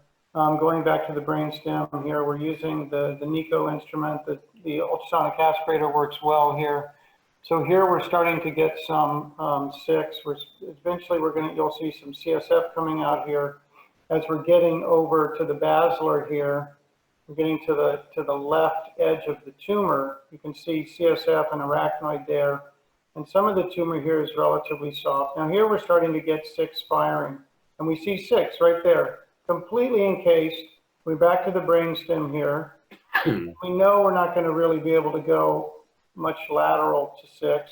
We want to get down to the vertebrobasilar junction here and dissecting a little bit more off of 6 here and working below 6. There you can see the brainstem. We have gel foam just preventing blood from running into the subarachnoid space. And now we're looking up with the 30-degree scope. That was a view of the 3rd nerve there. So a pretty decent decompression, but we're not going to try and go lateral to 6 or to 3. And this is really the finished product here. So you can see from the bottom all the way up to the top. We put a sizable fat graft in, collagen sponge, and a nasal septal flap. And that's basically the procedure there. So this is her on post-op day 1, and this is her post-op CT scan. We always get a CT scan directly from the recovery room. You can see this is her post-op day 1 MRI. You can see the fat graft, and you can see the enhancing nasal septal flap, and you can see how much residual tumor there is. There's a lot of residual tumor, but the brainstem is decompressed. This is her on post-op day 10, looking good and coming back into the clinic. And this is her 3 years out. We did SRT at about a year after surgery, 30 fractions. We didn't try to take any of this tumor out in the cavernous sinus or Meckel's cave. And I just saw her in clinic a few days ago, and she's now 6 years out and neurologically intact. Normal gland function, but we will monitor her gland function given that she's gotten radiation. We published a series of these cases, about 20 of them that just came out a year or so ago. All of them had less than 50% volume resection. You can see the location of these tumors. 95% had cavernous sinus invasion, majority in Meckel's cave, Vasella, petroclival. We used nasal septal flaps, and half of them short hospital stay. The median was 2.5 days. And of the 14 who'd not had prior surgery, we had 100% tumor control. 11 of these had SRT. And cranial neuropathies improved in 57%, and a majority of these 14. Major complications, we did have one new permanent cranial nerve 6 palsy, and we had 1 CSF leak. So, you know, I think there's definitely more than one way to approach these tumors, and in my opinion and our experience, these are tumors that tend to be very fibrous, very rubbery. They're stuck to everything, and I think the risk of cranial neuropathy in many hands, maybe not yours, Ali's, but if you look at the literature out there, I think the morbidity of permanent cranial neuropathy is just unacceptable these days, and you can do this sort of thing. I think it makes it safer if you do a clivectomy and a decompression and then follow with SRT if the tumor grows. If the tumor is soft, you know, sometimes you get lucky. Some of these tumors can be very soft and they can come out quite nicely from a transcranial or an endonasal approach. But I think this is a reasonable approach for these highly invasive paracellular meningiomas. And I'll stop there. Thanks, Dan. Ali, can you comment, and then Paul? Well, I would like to say that the literature now, with all my respect, doesn't mean anything to me. It doesn't apply to what we're doing, because what we're doing is different from the way things were done, and I can see the cause of the morbidity. The cranial nerves, to me, is this is what I do every day, and we save the nerves, and to me, I comfortably tell the patient that they will more than 95% chance they're going to have a full recovery of any nerve that hasn't been affected by the tumor. If it's been affected by the tumor, I tell them I'm not sure, but I was very tickled by, I showed you the case where we decompressed a 6th nerve in a 6th nerve palsy patient which recovered, and we had radical resection. So now, what is the best approach in anybody's hands, obviously, is the approach that you feel most comfortable with. Now, however, there is the world of relative and the world of absolute. Where do we want to be in the future? We don't want to stagnate and be in one place, because it is true that this patient 4 or 5 years later is doing okay. But if you come to my clinic, you're going to see the 10 years later who started at the age of 40 and now 50 and had a catastrophe. That patient could have been served better when we started earlier with a more resection. Plus, the resection is not the tumor. If I'm going to go there to debulk, the only way I know how to do it is by getting the nerves out of the way and then removing the tumor. So if I get the nerves out of the way, why should I take only 50% of it? Now, if you cannot take the nerves away, and like you said, yes, the sixth nerve is wrapped around by tumor, and with the approach, like you said, you didn't feel comfortable to remove it. It makes sense to not proceed further to cause a morbidity. But is there nowadays another way that can achieve more resection and with as good outcomes? Yes. The problem is when you leave tumor around the nerves, the chance that this can cause down the road more morbidity is there. Plus, when we use radiation, you have to keep in mind that LMFT has published this, and I see them. There is a subgroup of patients that, number one, they're not really grade 1. They are kind of mimicking a grade 1 that are going to change their growth rate. Plus radiation in some patients, it seems like it can induce growth. So again, what is best to be done in anybody's hands is what's safe in their hands. But in the future, where should we be? It's very much like any other tumor. To me, if I go to a convexity meningioma, any one of you wants to remove totally a convexity meningioma. I feel the same about the cavernous sinus. There's no reason why I cannot go in and remove all of it. Maybe in some cases, a sliver around the carotid if it's very stuck to it. If you go to a meningioma in the convexity, you remove it, but sometimes you leave a piece around the vein of Trollard or the vein of Labbé. And in this case, you leave a small piece. That's just how I leave a piece around the carotid. But in my mind, this is resectable. And it's safe, so we should be able to do it. What's important is the message should not be stagnant, because the message should progress. If there is a way to improve, we should all be happy about it. We should not go back to the results of our previous failures or previous limitations. Look at what Paul is doing. He's going into the cavernous sinus. I am so tickled by it because this is progress, and he's doing more. And in the future, he'll do more. And there will be times maybe I am limited by what I can do from the cranial, that he will come and solve my problem. So this is the way it should be. However,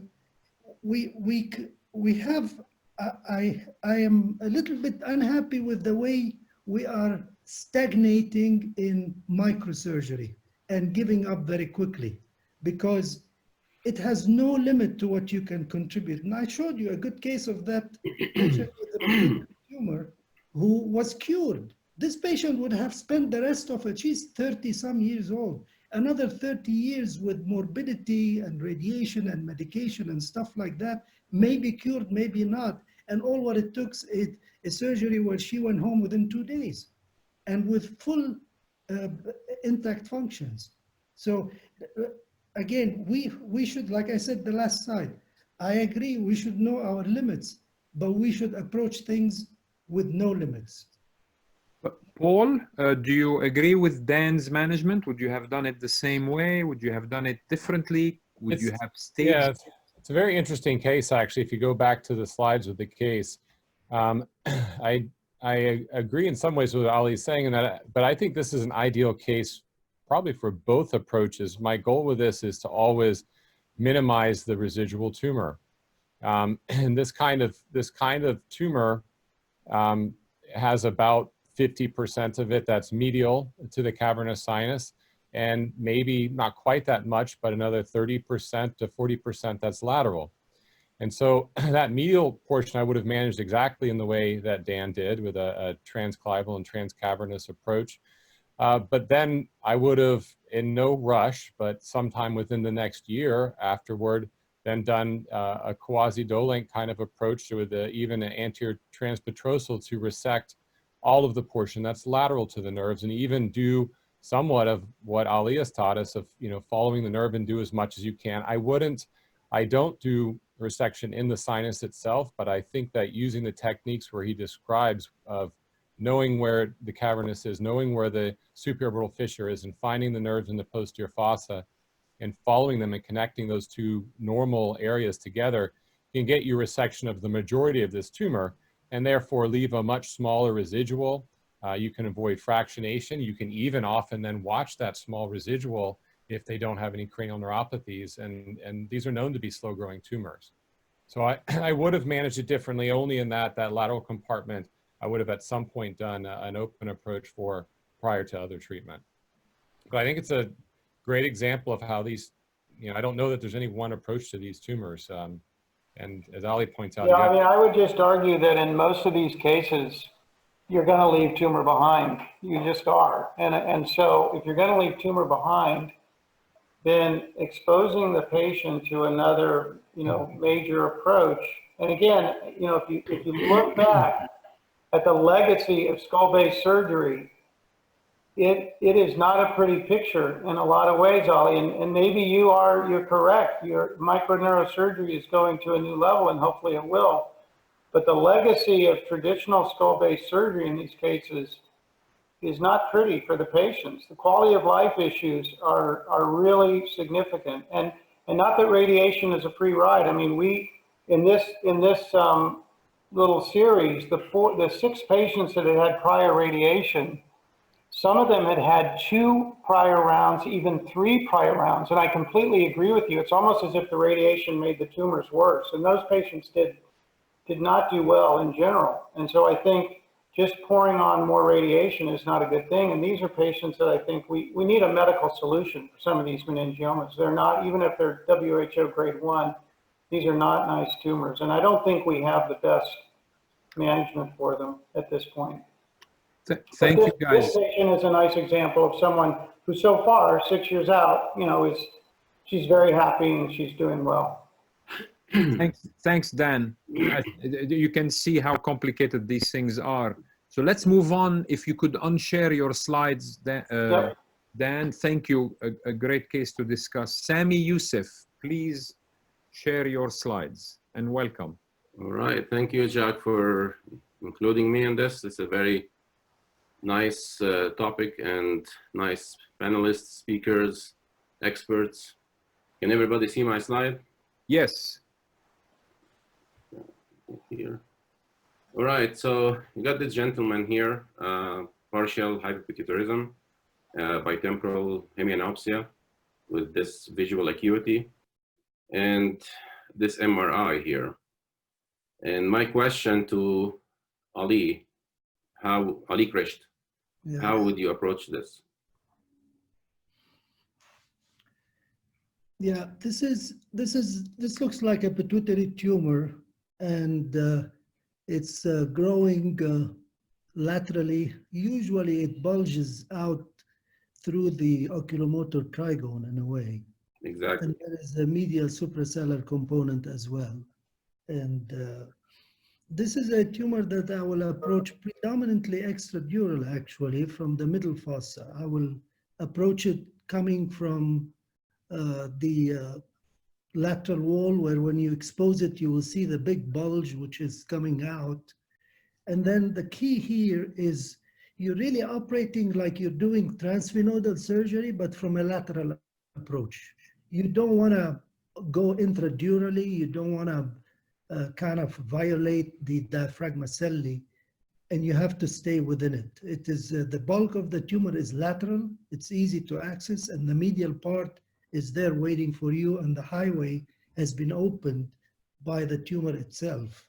And you should be able to remove it radically from an extradural approach and to get it out, because that lateral component is the first thing that you will remove. Now, a word of caution, the third nerve is a very flattened in those cases. And you can easily be fooled that it's part of the capsule. Yeah. And in order to avoid this, you find the fourth nerve and the V1, and then you enter through Parkinson's triangle. As you debulk, you go to the superior orbital fissure where you remove the clinoid, you will find the third nerve. And then if you really want to verify where the third nerve, if you're confused about it, you slit the dura open subtemporally. Once you debulk the tumor, you can see it intradural, and then you will appreciate how flattened it is. But so how about the component that's medial to the optic canal in the anterior fossa? And actually, when I show the video, you'll see that there is another ball of these that's frontal.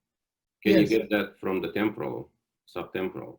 Yes, this should be, the highway is opened in different spots. When you enter from lateral, it takes you to the kind of suprasellar portion, as well as the frontal portion. I can see the part you're talking about more medial extending. You usually go around the optic nerve. In these cases, you have to open the optic canal widely so you can go around the optic nerve to be able to remove it. Paul? I mean, I think this is a great example, and Ali talks about this 100% correct. You have to understand the tumor and understand where it's coming from.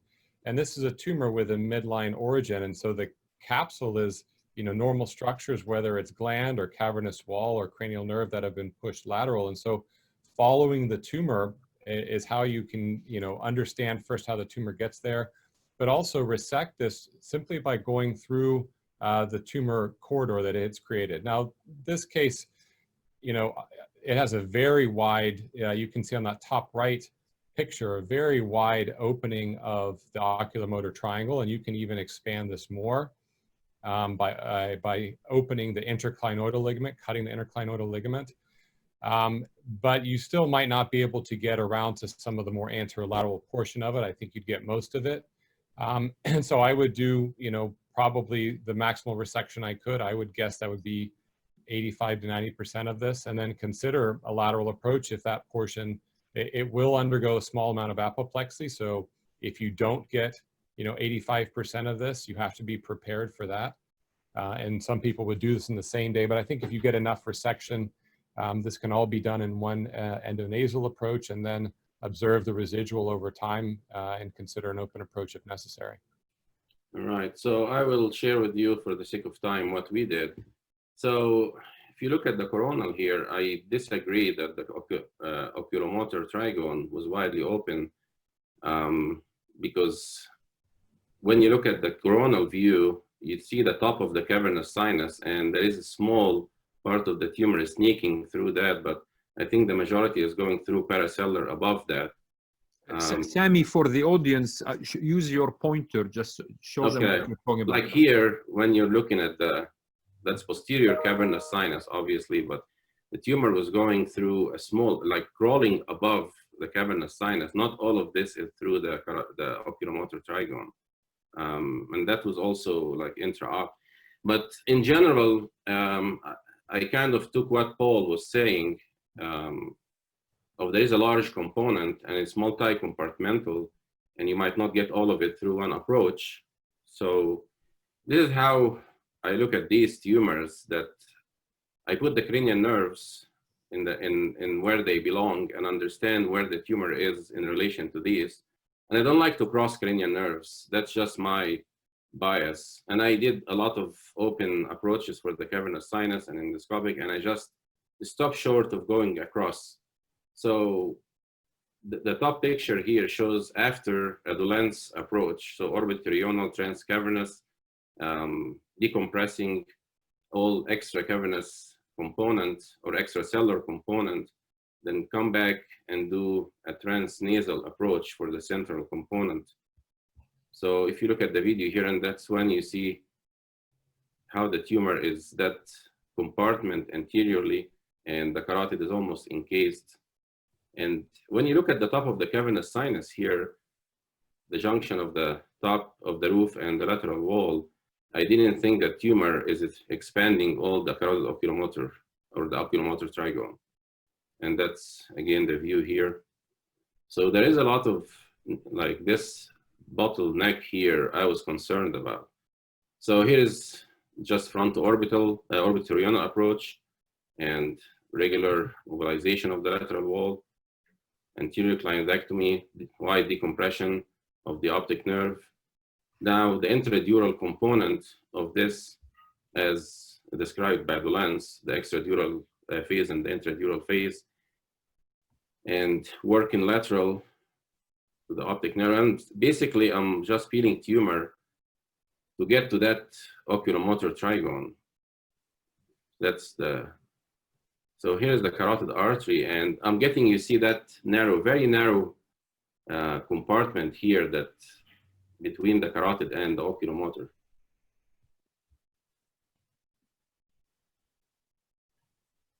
So basically getting this lateral part out, and I'm now maxed on the part that I'm getting through.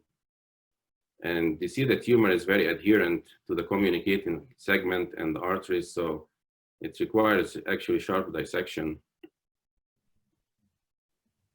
So this is post the transcranial orbitoroidal approach. And now it's just converted to a regular central cellular supracellular approach. And we go endonasal and we do this.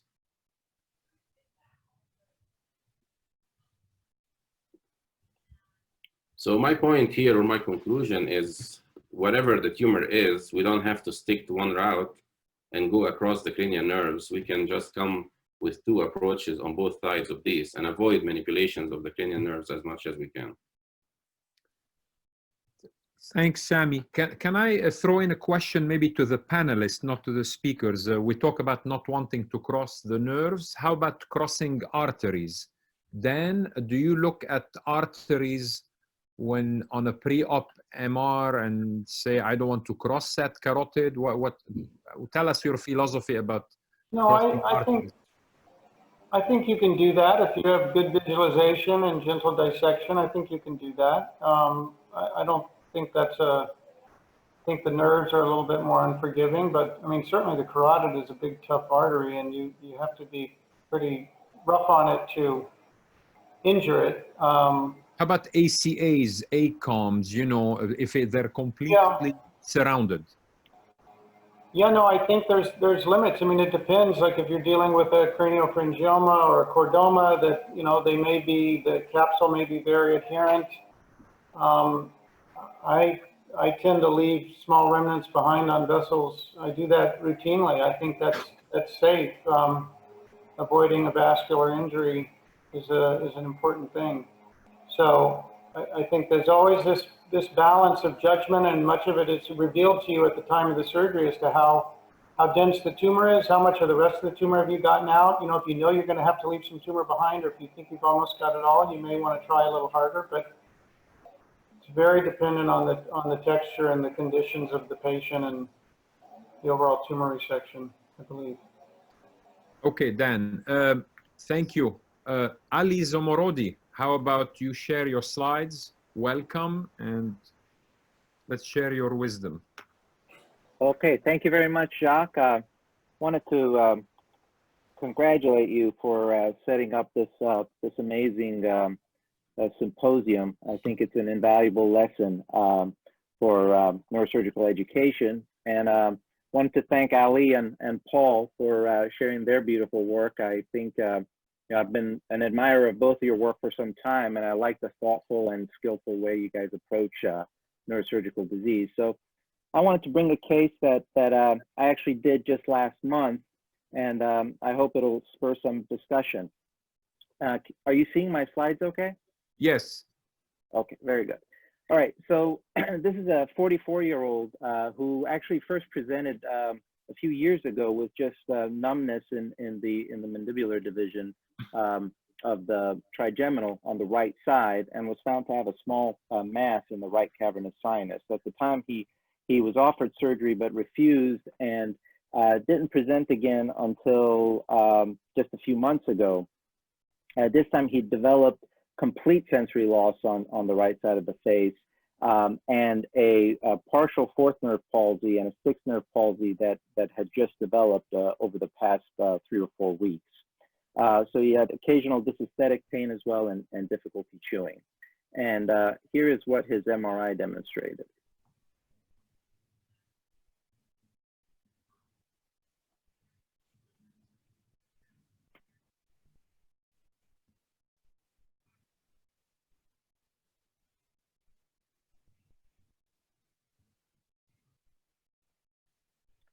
So I'd like to ask the group how they would think about approaching this lesion. Paul, why don't you have get a stab at it first? Run through it one more time. Sure. And remind them the neurologic exam, Ali. Right. Recent development of a sixth nerve palsy, fourth nerve palsy of a somewhat more chronic nature, and a third nerve palsy over the, a trigeminal sensory loss over the course of several months. So to go back to the that axial sort of the mid portion of the tumor, and this looks to be, yeah, just so you can stop it there. This looks to be to me to be mostly Meckel's cave more than cavernous, and I think it's pushed, as you can see on this cut, it's probably pushed most of the nerves anteriorly, including probably branch of V1 and V2, and so. You know, because of that, essentially a nasal corridor, even though it looks like you'd land directly, you'd have to be working between nerves. So it sort of defies that, that rule. If I thought this were a schwannoma, I would consider a lateral orbitotomy, which actually gives you a very direct corridor into the tumor. But otherwise, I would do, and even if I had any concern about the pathology, I would just do an orbitozygomatic approach for this. Largely because it does appear that the trigeminal bundle and probably a portion of the cavernous is pushed anteriorly. Ali, Zomorodi, what does the T2 show? Is it high water content? Yes. Okay. So it has a very mixed signal on that, but there is some water content to it. Ali Krisht, traditional transcranial transcavernous approach? There's nothing traditional I do, Jacques. But I think what Paul mentioned is correct in the fact that the epicenter of this tumor is the Meckel's cave. You know, the same tumor, if it was more the consistency of it and the intensity, if you have it in the suprasellar region, it looks more like a pituitary adenoma.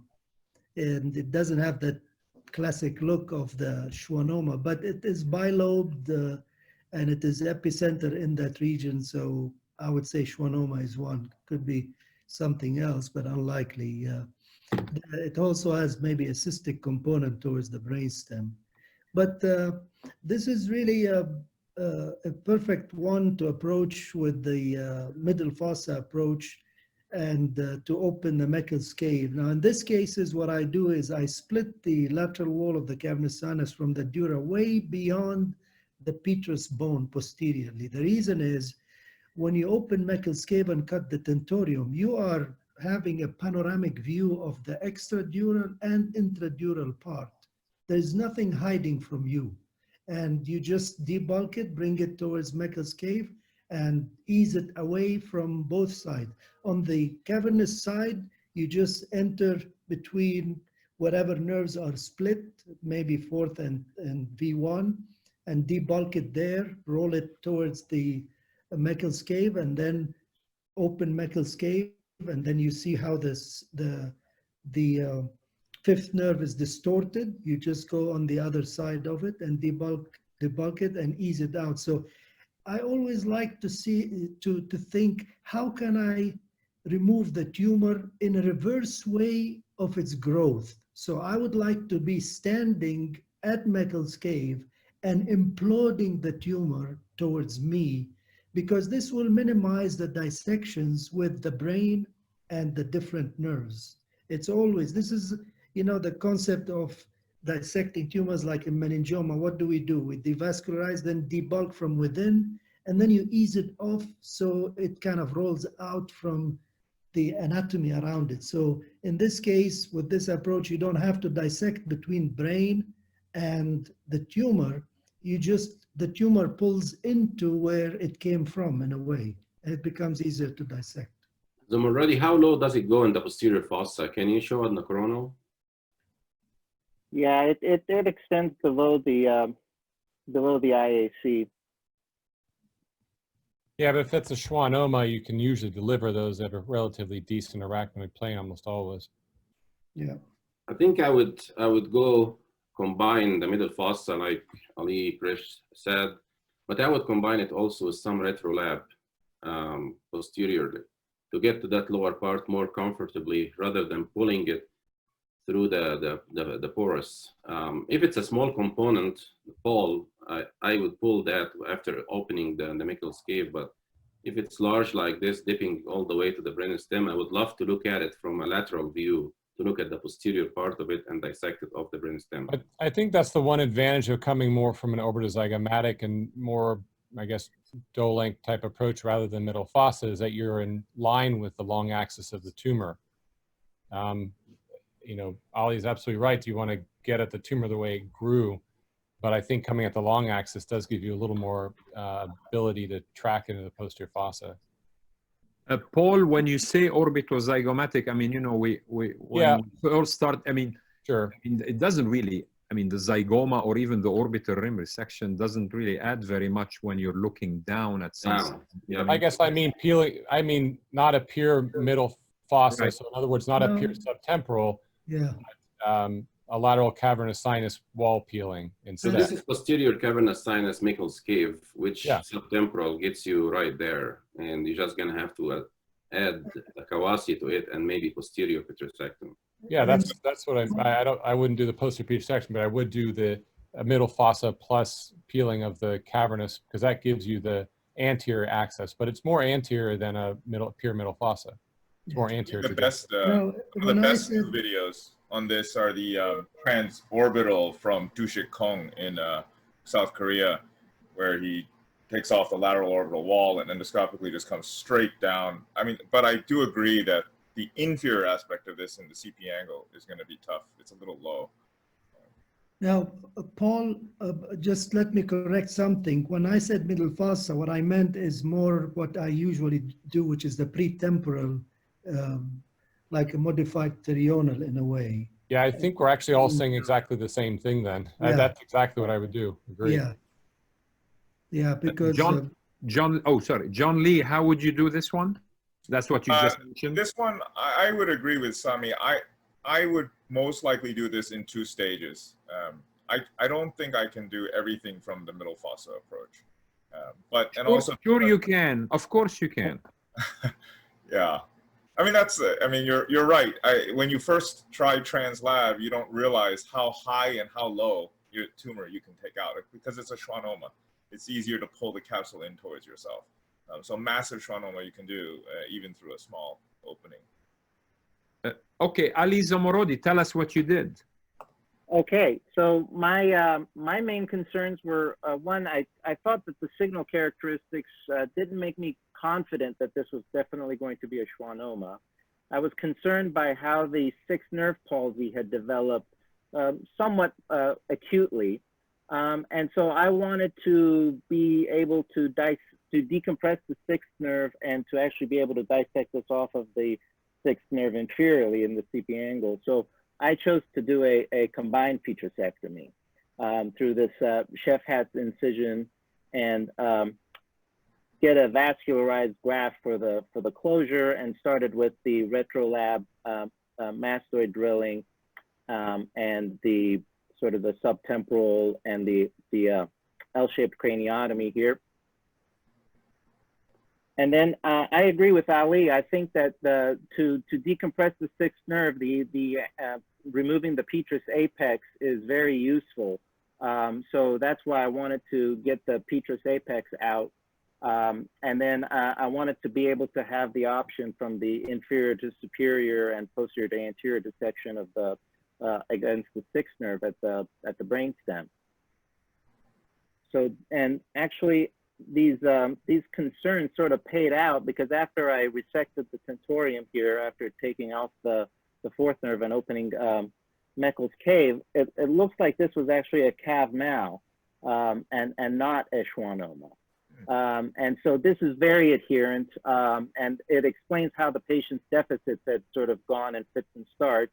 And so I was able to have these nice corridors to sharply dissect the tumor off of the arteries, off of the sixth nerve here, and actually off of the proximal portion of the trigeminal nerve.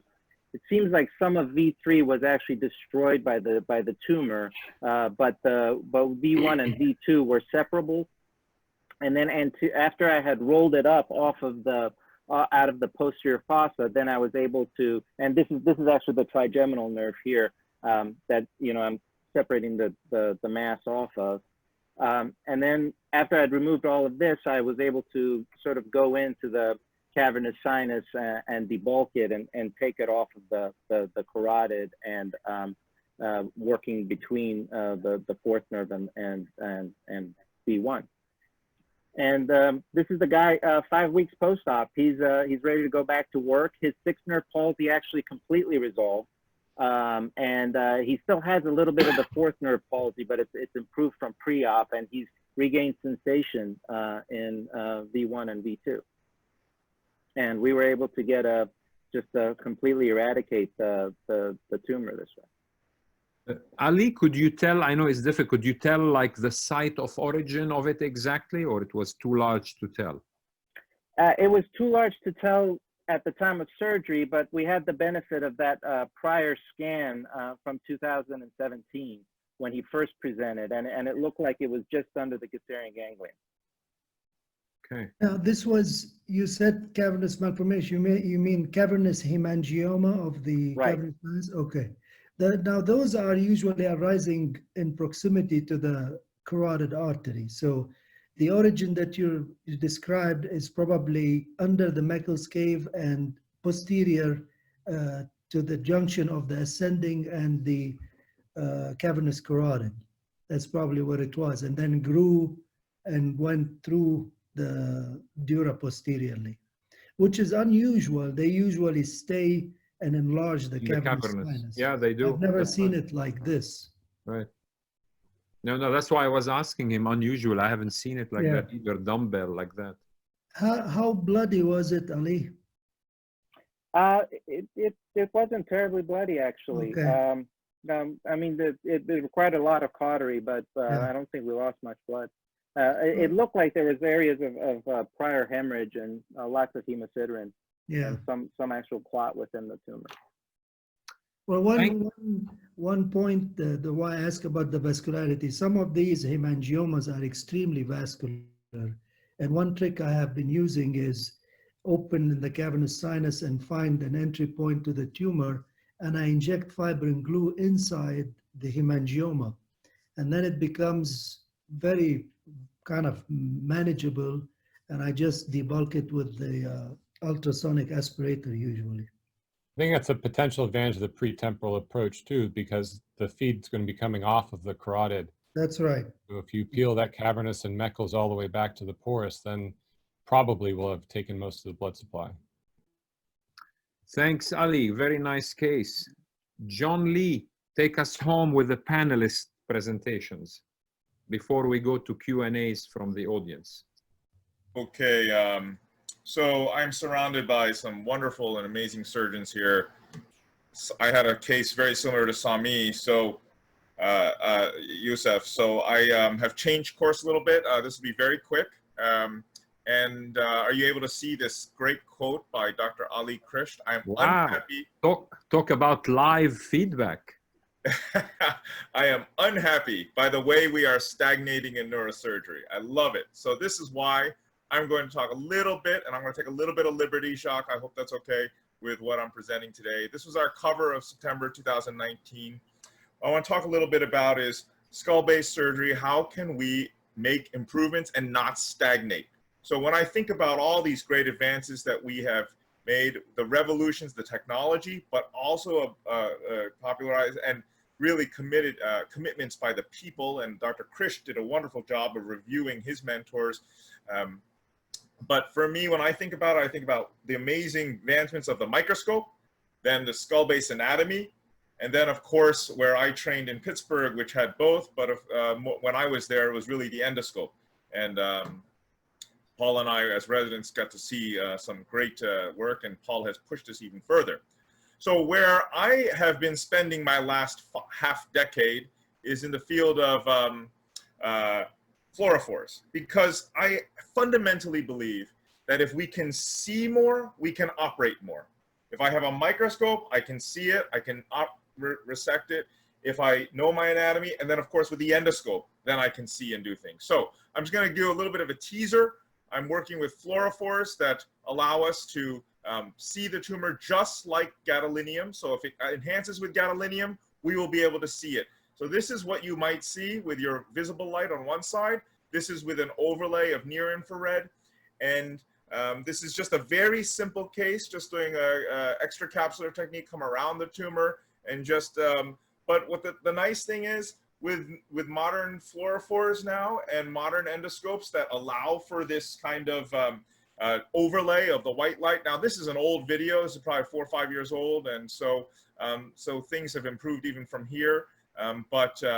This is the kind of visualization that you can get. So this is the part of the tumor that we all know and see. It's pretty straightforward, but we'll move on to the remnant. Now I'm not doing such a great job. I would actually do this surgery a little differently today as I've gotten better, but I'm leaving some remnant behind, and now I'm searching for it, and it's much easier to see with our fluorophores. And so here we go. There's the fluorophore just really teasing and showing us what is visible and invisible, and then I need to go look again. So we don't have an angled version of that scope, but all of this is coming. So that's one aspect of it. So now let's move to a more challenging case. This is a craniopharyngioma. I showed this a few years ago at some courses. So this is any tumor that contrast enhances with gadolinium. I can make glow in the near infrared. And so here's some examples of that. So the kind of standard trans-tuberculum technique to remove this. Here's the view with fluorophores. Here's the optic chiasm above. And just kind of working above the gland, teasing it off the on the third ventricle wall, just taking some working on this. And this is fairly straightforward, so I'll speed through some of that. Now, okay, there's the working on some additional parts in the midline. You can see the midline third ventricle. Now, pay attention to the hypothalamic wall here, where I am potentially leaving some tumor behind. If you remember, this original tumor had this large cyst over to the left. So now what we do is we have beautiful views of Freeman Monroe, third ventricle, but now let's look with this camera that can look for retained fluorophore, and especially right here where we don't want to be too aggressive. And this is where it's exciting, because if I can see it, I can operate on it. So here we go. Now, in this study, we're just biopsying because we haven't proved the utility of these of this fluorophore. But here we're going to biopsy it, and it does come back as residual craniopharyngioma. So maybe I should have been more aggressive on this side to take out more of this tumor. Here's that cyst over to the left. So in any case, these are this is not cavernous sinus specifically. But I think what it just goes to show is that we are not going to stagnate. We will continue to innovate. And I learned from Dr. Krisht, from Paul, from Dan Kelly. I appreciate his measured approach. And thank you. I just wanted to end on that. Go from there. That was perfect. Absolutely very exciting.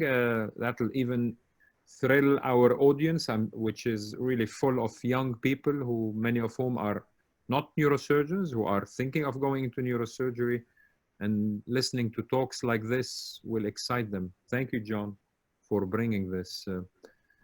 Carolina, why don't you take it from here and select some nice questions from the audience, and you can decide who you want to ask or pose it to some of the panelists or the speakers. Your show. Thank you guys, those were great talks. So here's one for Paul. Do the calcifications of the ligaments or calcified carotid act as a limitation for the endoscopic endonasal approach for cavernous sinus? Certainly calcification of the carotid does, because we do rely on mobilization of it. I guess I would say that that is very unusual, usually in very old patients with severe atherosclerotic disease, but certainly that's a concern. Calcification of ligaments less so. The truth is that if a tumor has invaded the cavernous sinus, it's unlikely to have calcified ligaments. Certainly a tumor like that sphenopetroclival one that Dan showed will have calcifications in the central core. And those can be treated in the same way you would do with open surgery with either the NICO device that Dan showed or with a sonopet. So yeah, I would say there are limitations, but I think there are limitations for any approach. And it's rare to have a densely calcified carotid that limits you, but the short answer to that would be yes. Yeah, and then sort of a follow-up question somebody was asking about, in the case of a fibrous meningioma, do you have experience with ICA stenting if it's encased? I do not, although I keep looking for the case for it. I like Dr. Krisht do occasionally get disaster meningiomas that have blown up after other treatments. And those are the cases where I keep looking to potentially do a series of stents or flow diverters. But the fact is, usually if they're that aggressive, you either would want to do a bypass on them and completely exonerate the cavernous sinus, or you don't have time to wait for the stents to mature, which is about 6 months. So for meningiomas, I have not. I think I have been looking for it, and the fact I haven't found any means it's a pretty rare situation that it's called for. Yeah. All right, thank you. Dr. Krisht, do you feel that there's a need to reconstruct the wall of the cavernous sinus after you finish surgical decompression? No, usually you don't have to. I usually put just some fat harvested from the abdomen. And the most important thing is to be cognizant where the potential CSF leaks are when you approach the cellar paracellar region. Not to miss, for example, on an ethmoidal sinus, not to obliterate completely the subtemporal dura, and just to close all the holes. It's important to know what you open when you're closing, and otherwise you can buy yourself a problem unnecessarily. So that's maybe one advantage of the cranial approach, the CSF leak. To me, I don't worry about it at all. It's out of my, it's for Paul to worry about, not me. All right, and is it possible to do a safe transcranial cavernous sinus wall dissection in recurrent meningioma or after radiosurgery? Well, now I can tell you it is safe because we do it all the time because of the referral that we have.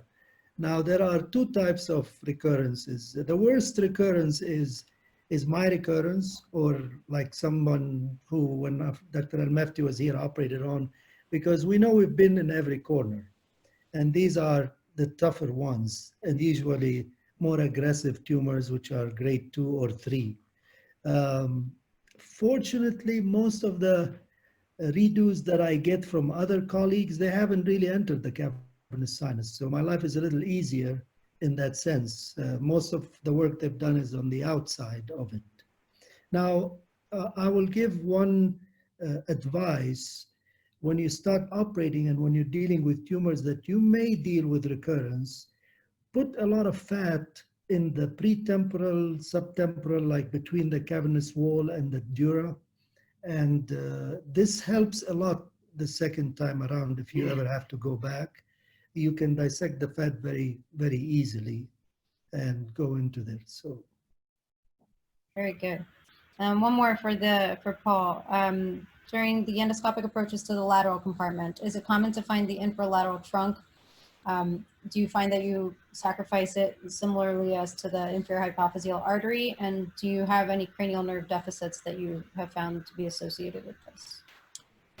Yes, it is common to have to deal with it, and certainly should be expected as soon as you extend into the lateral compartment, especially with tumor there. Even if it's not the true lateral trunk, which tends to be more posterior, you get smaller feeders that you have to address.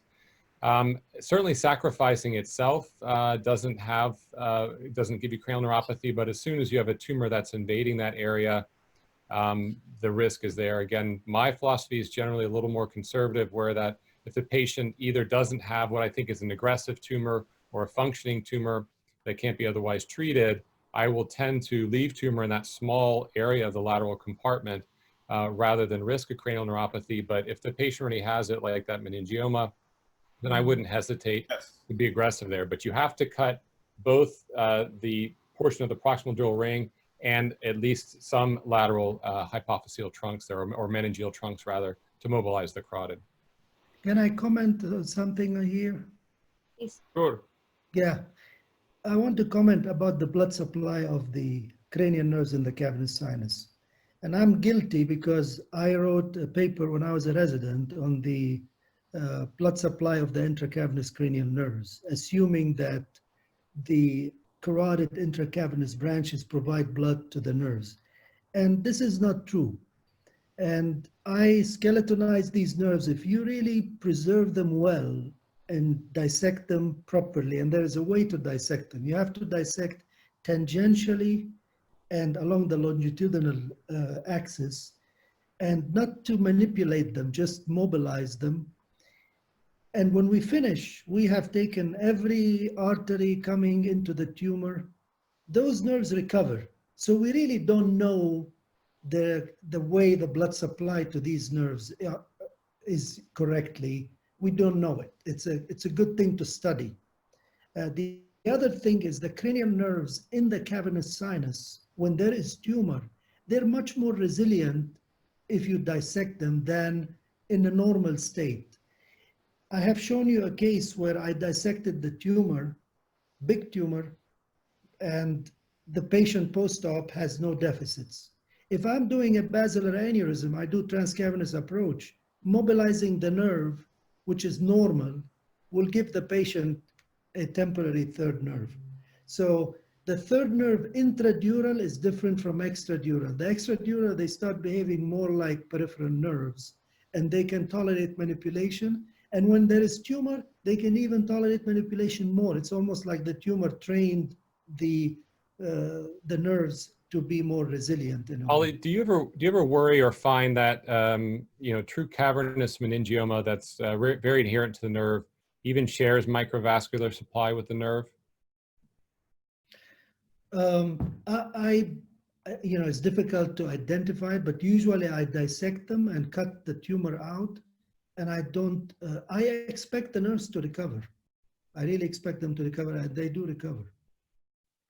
Yeah, but Paul, to your point, I mean, you can see it, but you do see the shared blood supply. You see it with optic nerve as well as intracavernous cranial nerve. Whether it's redundant and you get away with it, that's clearly the case, because it is true. You get away with completely isolating a nerve that had a network of tiny arterioles shared with the tumor. So, well, one thing to say regarding this, Jacques, if you look at the third nerve, for example, intradural, when we open the dura, there are blood vessels on the nerve, but there is no way to find where it's coming from. right. Yeah. The vasa nervosa. It's a good subject for an anatomic study. Carolina, what else have you got? Anything else? One more, I guess that we should take a vote here from the panelists. Could you briefly summarize, well, we did that already, the transcranial approach for chordoma? What do you think? Is it better, equal, or comparable with the endoscope in terms of chordoma resections? Well, I assume they're asking clival chordoma, or I mean, depends on the location. So, well, we can have a vote, not a vote. I mean, let's ask all the panelists maybe their wisdom about clival chordoma surgery when it is both medial and lateral in the cavernous sinus. Dan Kelly, do I see you there? Are you still there, Dan? Dan, give us your shared wisdom with chordomas, clival chordomas that are extensive beyond the midline. What's your approach to them? Yeah, we try to do maximal safe removal. If there's clearly tumor in the lateral compartment of the cavernous sinus, we may open that up and take some of the tumor, but you know, we typically don't. I don't think we achieve a gross total removal. I think we can get. I don't think we achieve a gross total removal. We can get very close, and then we watch. You know, interestingly, a lot of people will go straight to proton beam or radiosurgery for these. We have half a dozen patients that we've done an incomplete removal on, and they haven't grown for years. Some of them for 5 years, even longer. So we don't irradiate everyone. It depends a little bit on the subtype, but I think that, you know, chordomas are so invasive. It is a tumor that's hard to totally eradicate. I'm not sure that you ever get a complete gross total. Sami Youssef. Yes.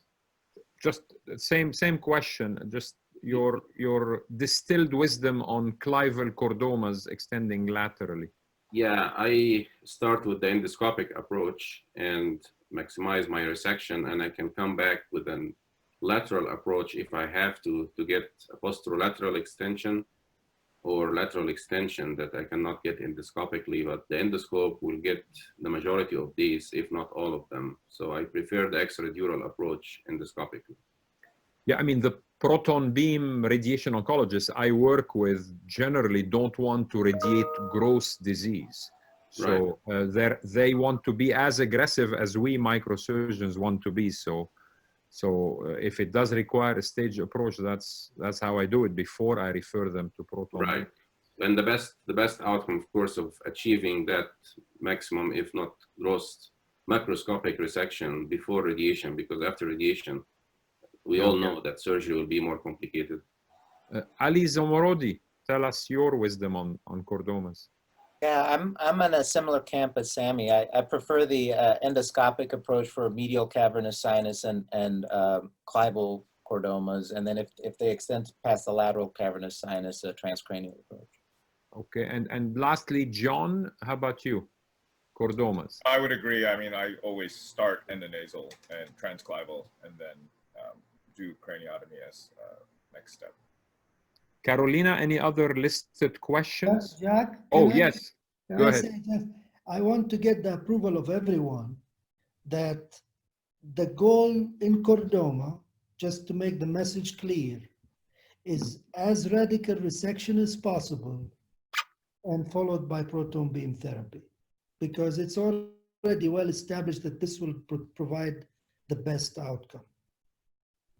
You will agree? Everybody agrees to that. 100%. I 90% agree. I think that the most important thing is radical resection, and perhaps far more than even proton therapy is radical resection. But I think that, you know, we looked at, there are definitely more benign versions of chordoma. They're not common, but somewhere around less than 20% have a much more benign genetic profile to them. And we showed that they have an extraordinarily good prognosis. And now whether or not those still need to be radiated with a radical resection, I think needs to be studied. But there clearly is a group of chordomas that is a more indolent group and does not have the same genetic or molecular profile as the majority of chordomas. Now, most chordomas 100% agree. Just to address the former question, I don't think there's usually actually much cavernous invasion of a chordoma. They invade in the interdural space, they go into Darrell's canal, and they go into the petrous apex. In our series, where we did as much as possible and got 85 to 90% gross total resection later in the series, the two most common open approaches, which we still need to use for radical resection, to Dr. Krisht's point, were an anterior transpetrosal. So the anterior petrous apex, the superior petrous apex, is very difficult to get to, and then a far or extreme lateral for the craniocervical junction. So I think those are the areas that midline approach doesn't access well. Yeah, I'll put a shout out to Georgios Zenonos, who's your current partner, who was my fellow last year for this excellent work on the genetics of chordoma. So go and read the paper there. Carolina and, oh, go ahead. I think that's it. Well, open questions to each other, panelists, speakers. Want to beat each other some more? You want to agree with each other? This is it. Open forum, last 2-3 minutes. Well, I want to watch Ali Krisht beating Paul Gardner or vice versa on Zoom, because that would be a nice closure for this. You know. I think this shows, though, that they are complementary. If you have people who understand the cavernous sinus, and I learn every time I watch Dr. Krisht talk. So I think, you know, for all of us, the more you understand it from more directions, the better you actually have knowledge of that anatomy. So, but it's fair to say, I mean, I know we're all being nice to each other and so forth, and I like it. I like being nice to each other. But it's fair to say, for example, when Ali Krisht is watching a video of an endonasal approach where there is a meningioma that's going to need a transcranial approach, he is probably cringing, and I'm speaking for him, saying, why are we even doing that since we're going to go transcranially? So, you know, Ali, am I correct? Yeah, I took Xanax before the. Okay. So no, but that point, you know, and the point is, you know, we all look at our own experiences, and when I see my experience and I'm looking at something and I can achieve more, and to me, yes, this is the better way if I can achieve more. Ali, I think you have taken the lateral approach to a higher level, the open approach. Yeah. Well, clearly you have, and so I think that a lot of people aren't at that level, and I think that is the danger, that there's a certain level of experience that you've gained that is, you know, you're in a rarefied club, so to speak. And, you know, it needs to be taught more, but I think that's the risk for less experienced individuals. Yeah, I understand this point, but I would like to say, you know, I'm no special. There's nothing I do that anybody cannot do. This is, you know. And trust me, he was my classmate. He was absolutely lousy as a medical student. I don't know how he turned out to be so good, but anyway. No, I'm joking. He was always good. I think, you know, I did the homework, and for the future, there will be people who are gonna do much better. I have no doubt. And the big plus to me is today, when everybody showed all these tumors, nobody said, I will not operate. So that to me is a big plus, whatever tumor it is. Now, to what extent, to what level, and what more we can do, obviously we all want the same goal, which is to try to reverse the history of the patient so they can have more longevity without tumor problems and good quality of life. So is this achievable more than what we used to achieve? The answer is yes.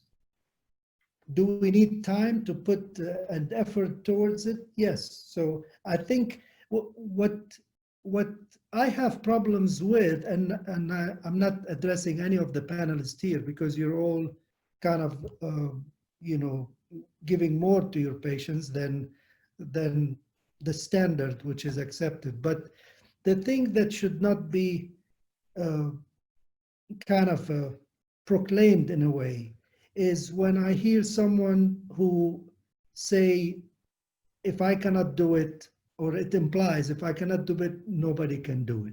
That's the wrong message. And I would say, there's a lot of things I cannot do, and I have no doubt that somebody else is going to come one day and do a better job. And we should put this in the mind of young people to empower them that, you know what, you're going to do better, and I am expecting to see how you're going to come and teach me something new. This will invest in a lot of young people who, if they're given the wrong message, they're going to give up. And they would have had the potential to provide our specialty more advances in a way. I'm going to finish it up by asking a last question to my partner, Carolina. Carolina joined us this year, and I'd like her to say, how does she see the future of skull-base surgery from her eyes starting into the field now. Carolina, you're So, muted. Tell us. I think, you know, the fact that we have each person with that's an expert in their perspective field, I think it goes to what some of us were saying before, that there are certain tumors that sort of lead you towards one approach, and certain tumors that can lead you towards another approach. But most importantly is sort of the wisdom to know which, not only your comfort zone, but pushing your limits, which approach is better, and how to best come up with a complementary approach, because a lot of patients may need a complementary approach. So I think it's more of a matter of being able to do both when necessary and do it well. And clearly, you know, if you focus on one area, you're going to be the expert at that, and you're going to be able to push the limit towards that, the way Dr. Krisht has done in the transcranial, the way Paul's done in the endoscopic approaches. But I think you have to be able to complement both sides to some degree to be well-rounded in this field. Well said. And on this note, I'm going to thank truly everybody for spending 2.5 hours. It's 7:30, time to disband. I thank you all for joining. I thank the audience. Join us next week for a Moya Moya session. Thank you, guys. And Thank ladies. you, Jack. Jacques. Bye. Very enjoyable. Thanks. Bye-bye. Thank you, Jacques.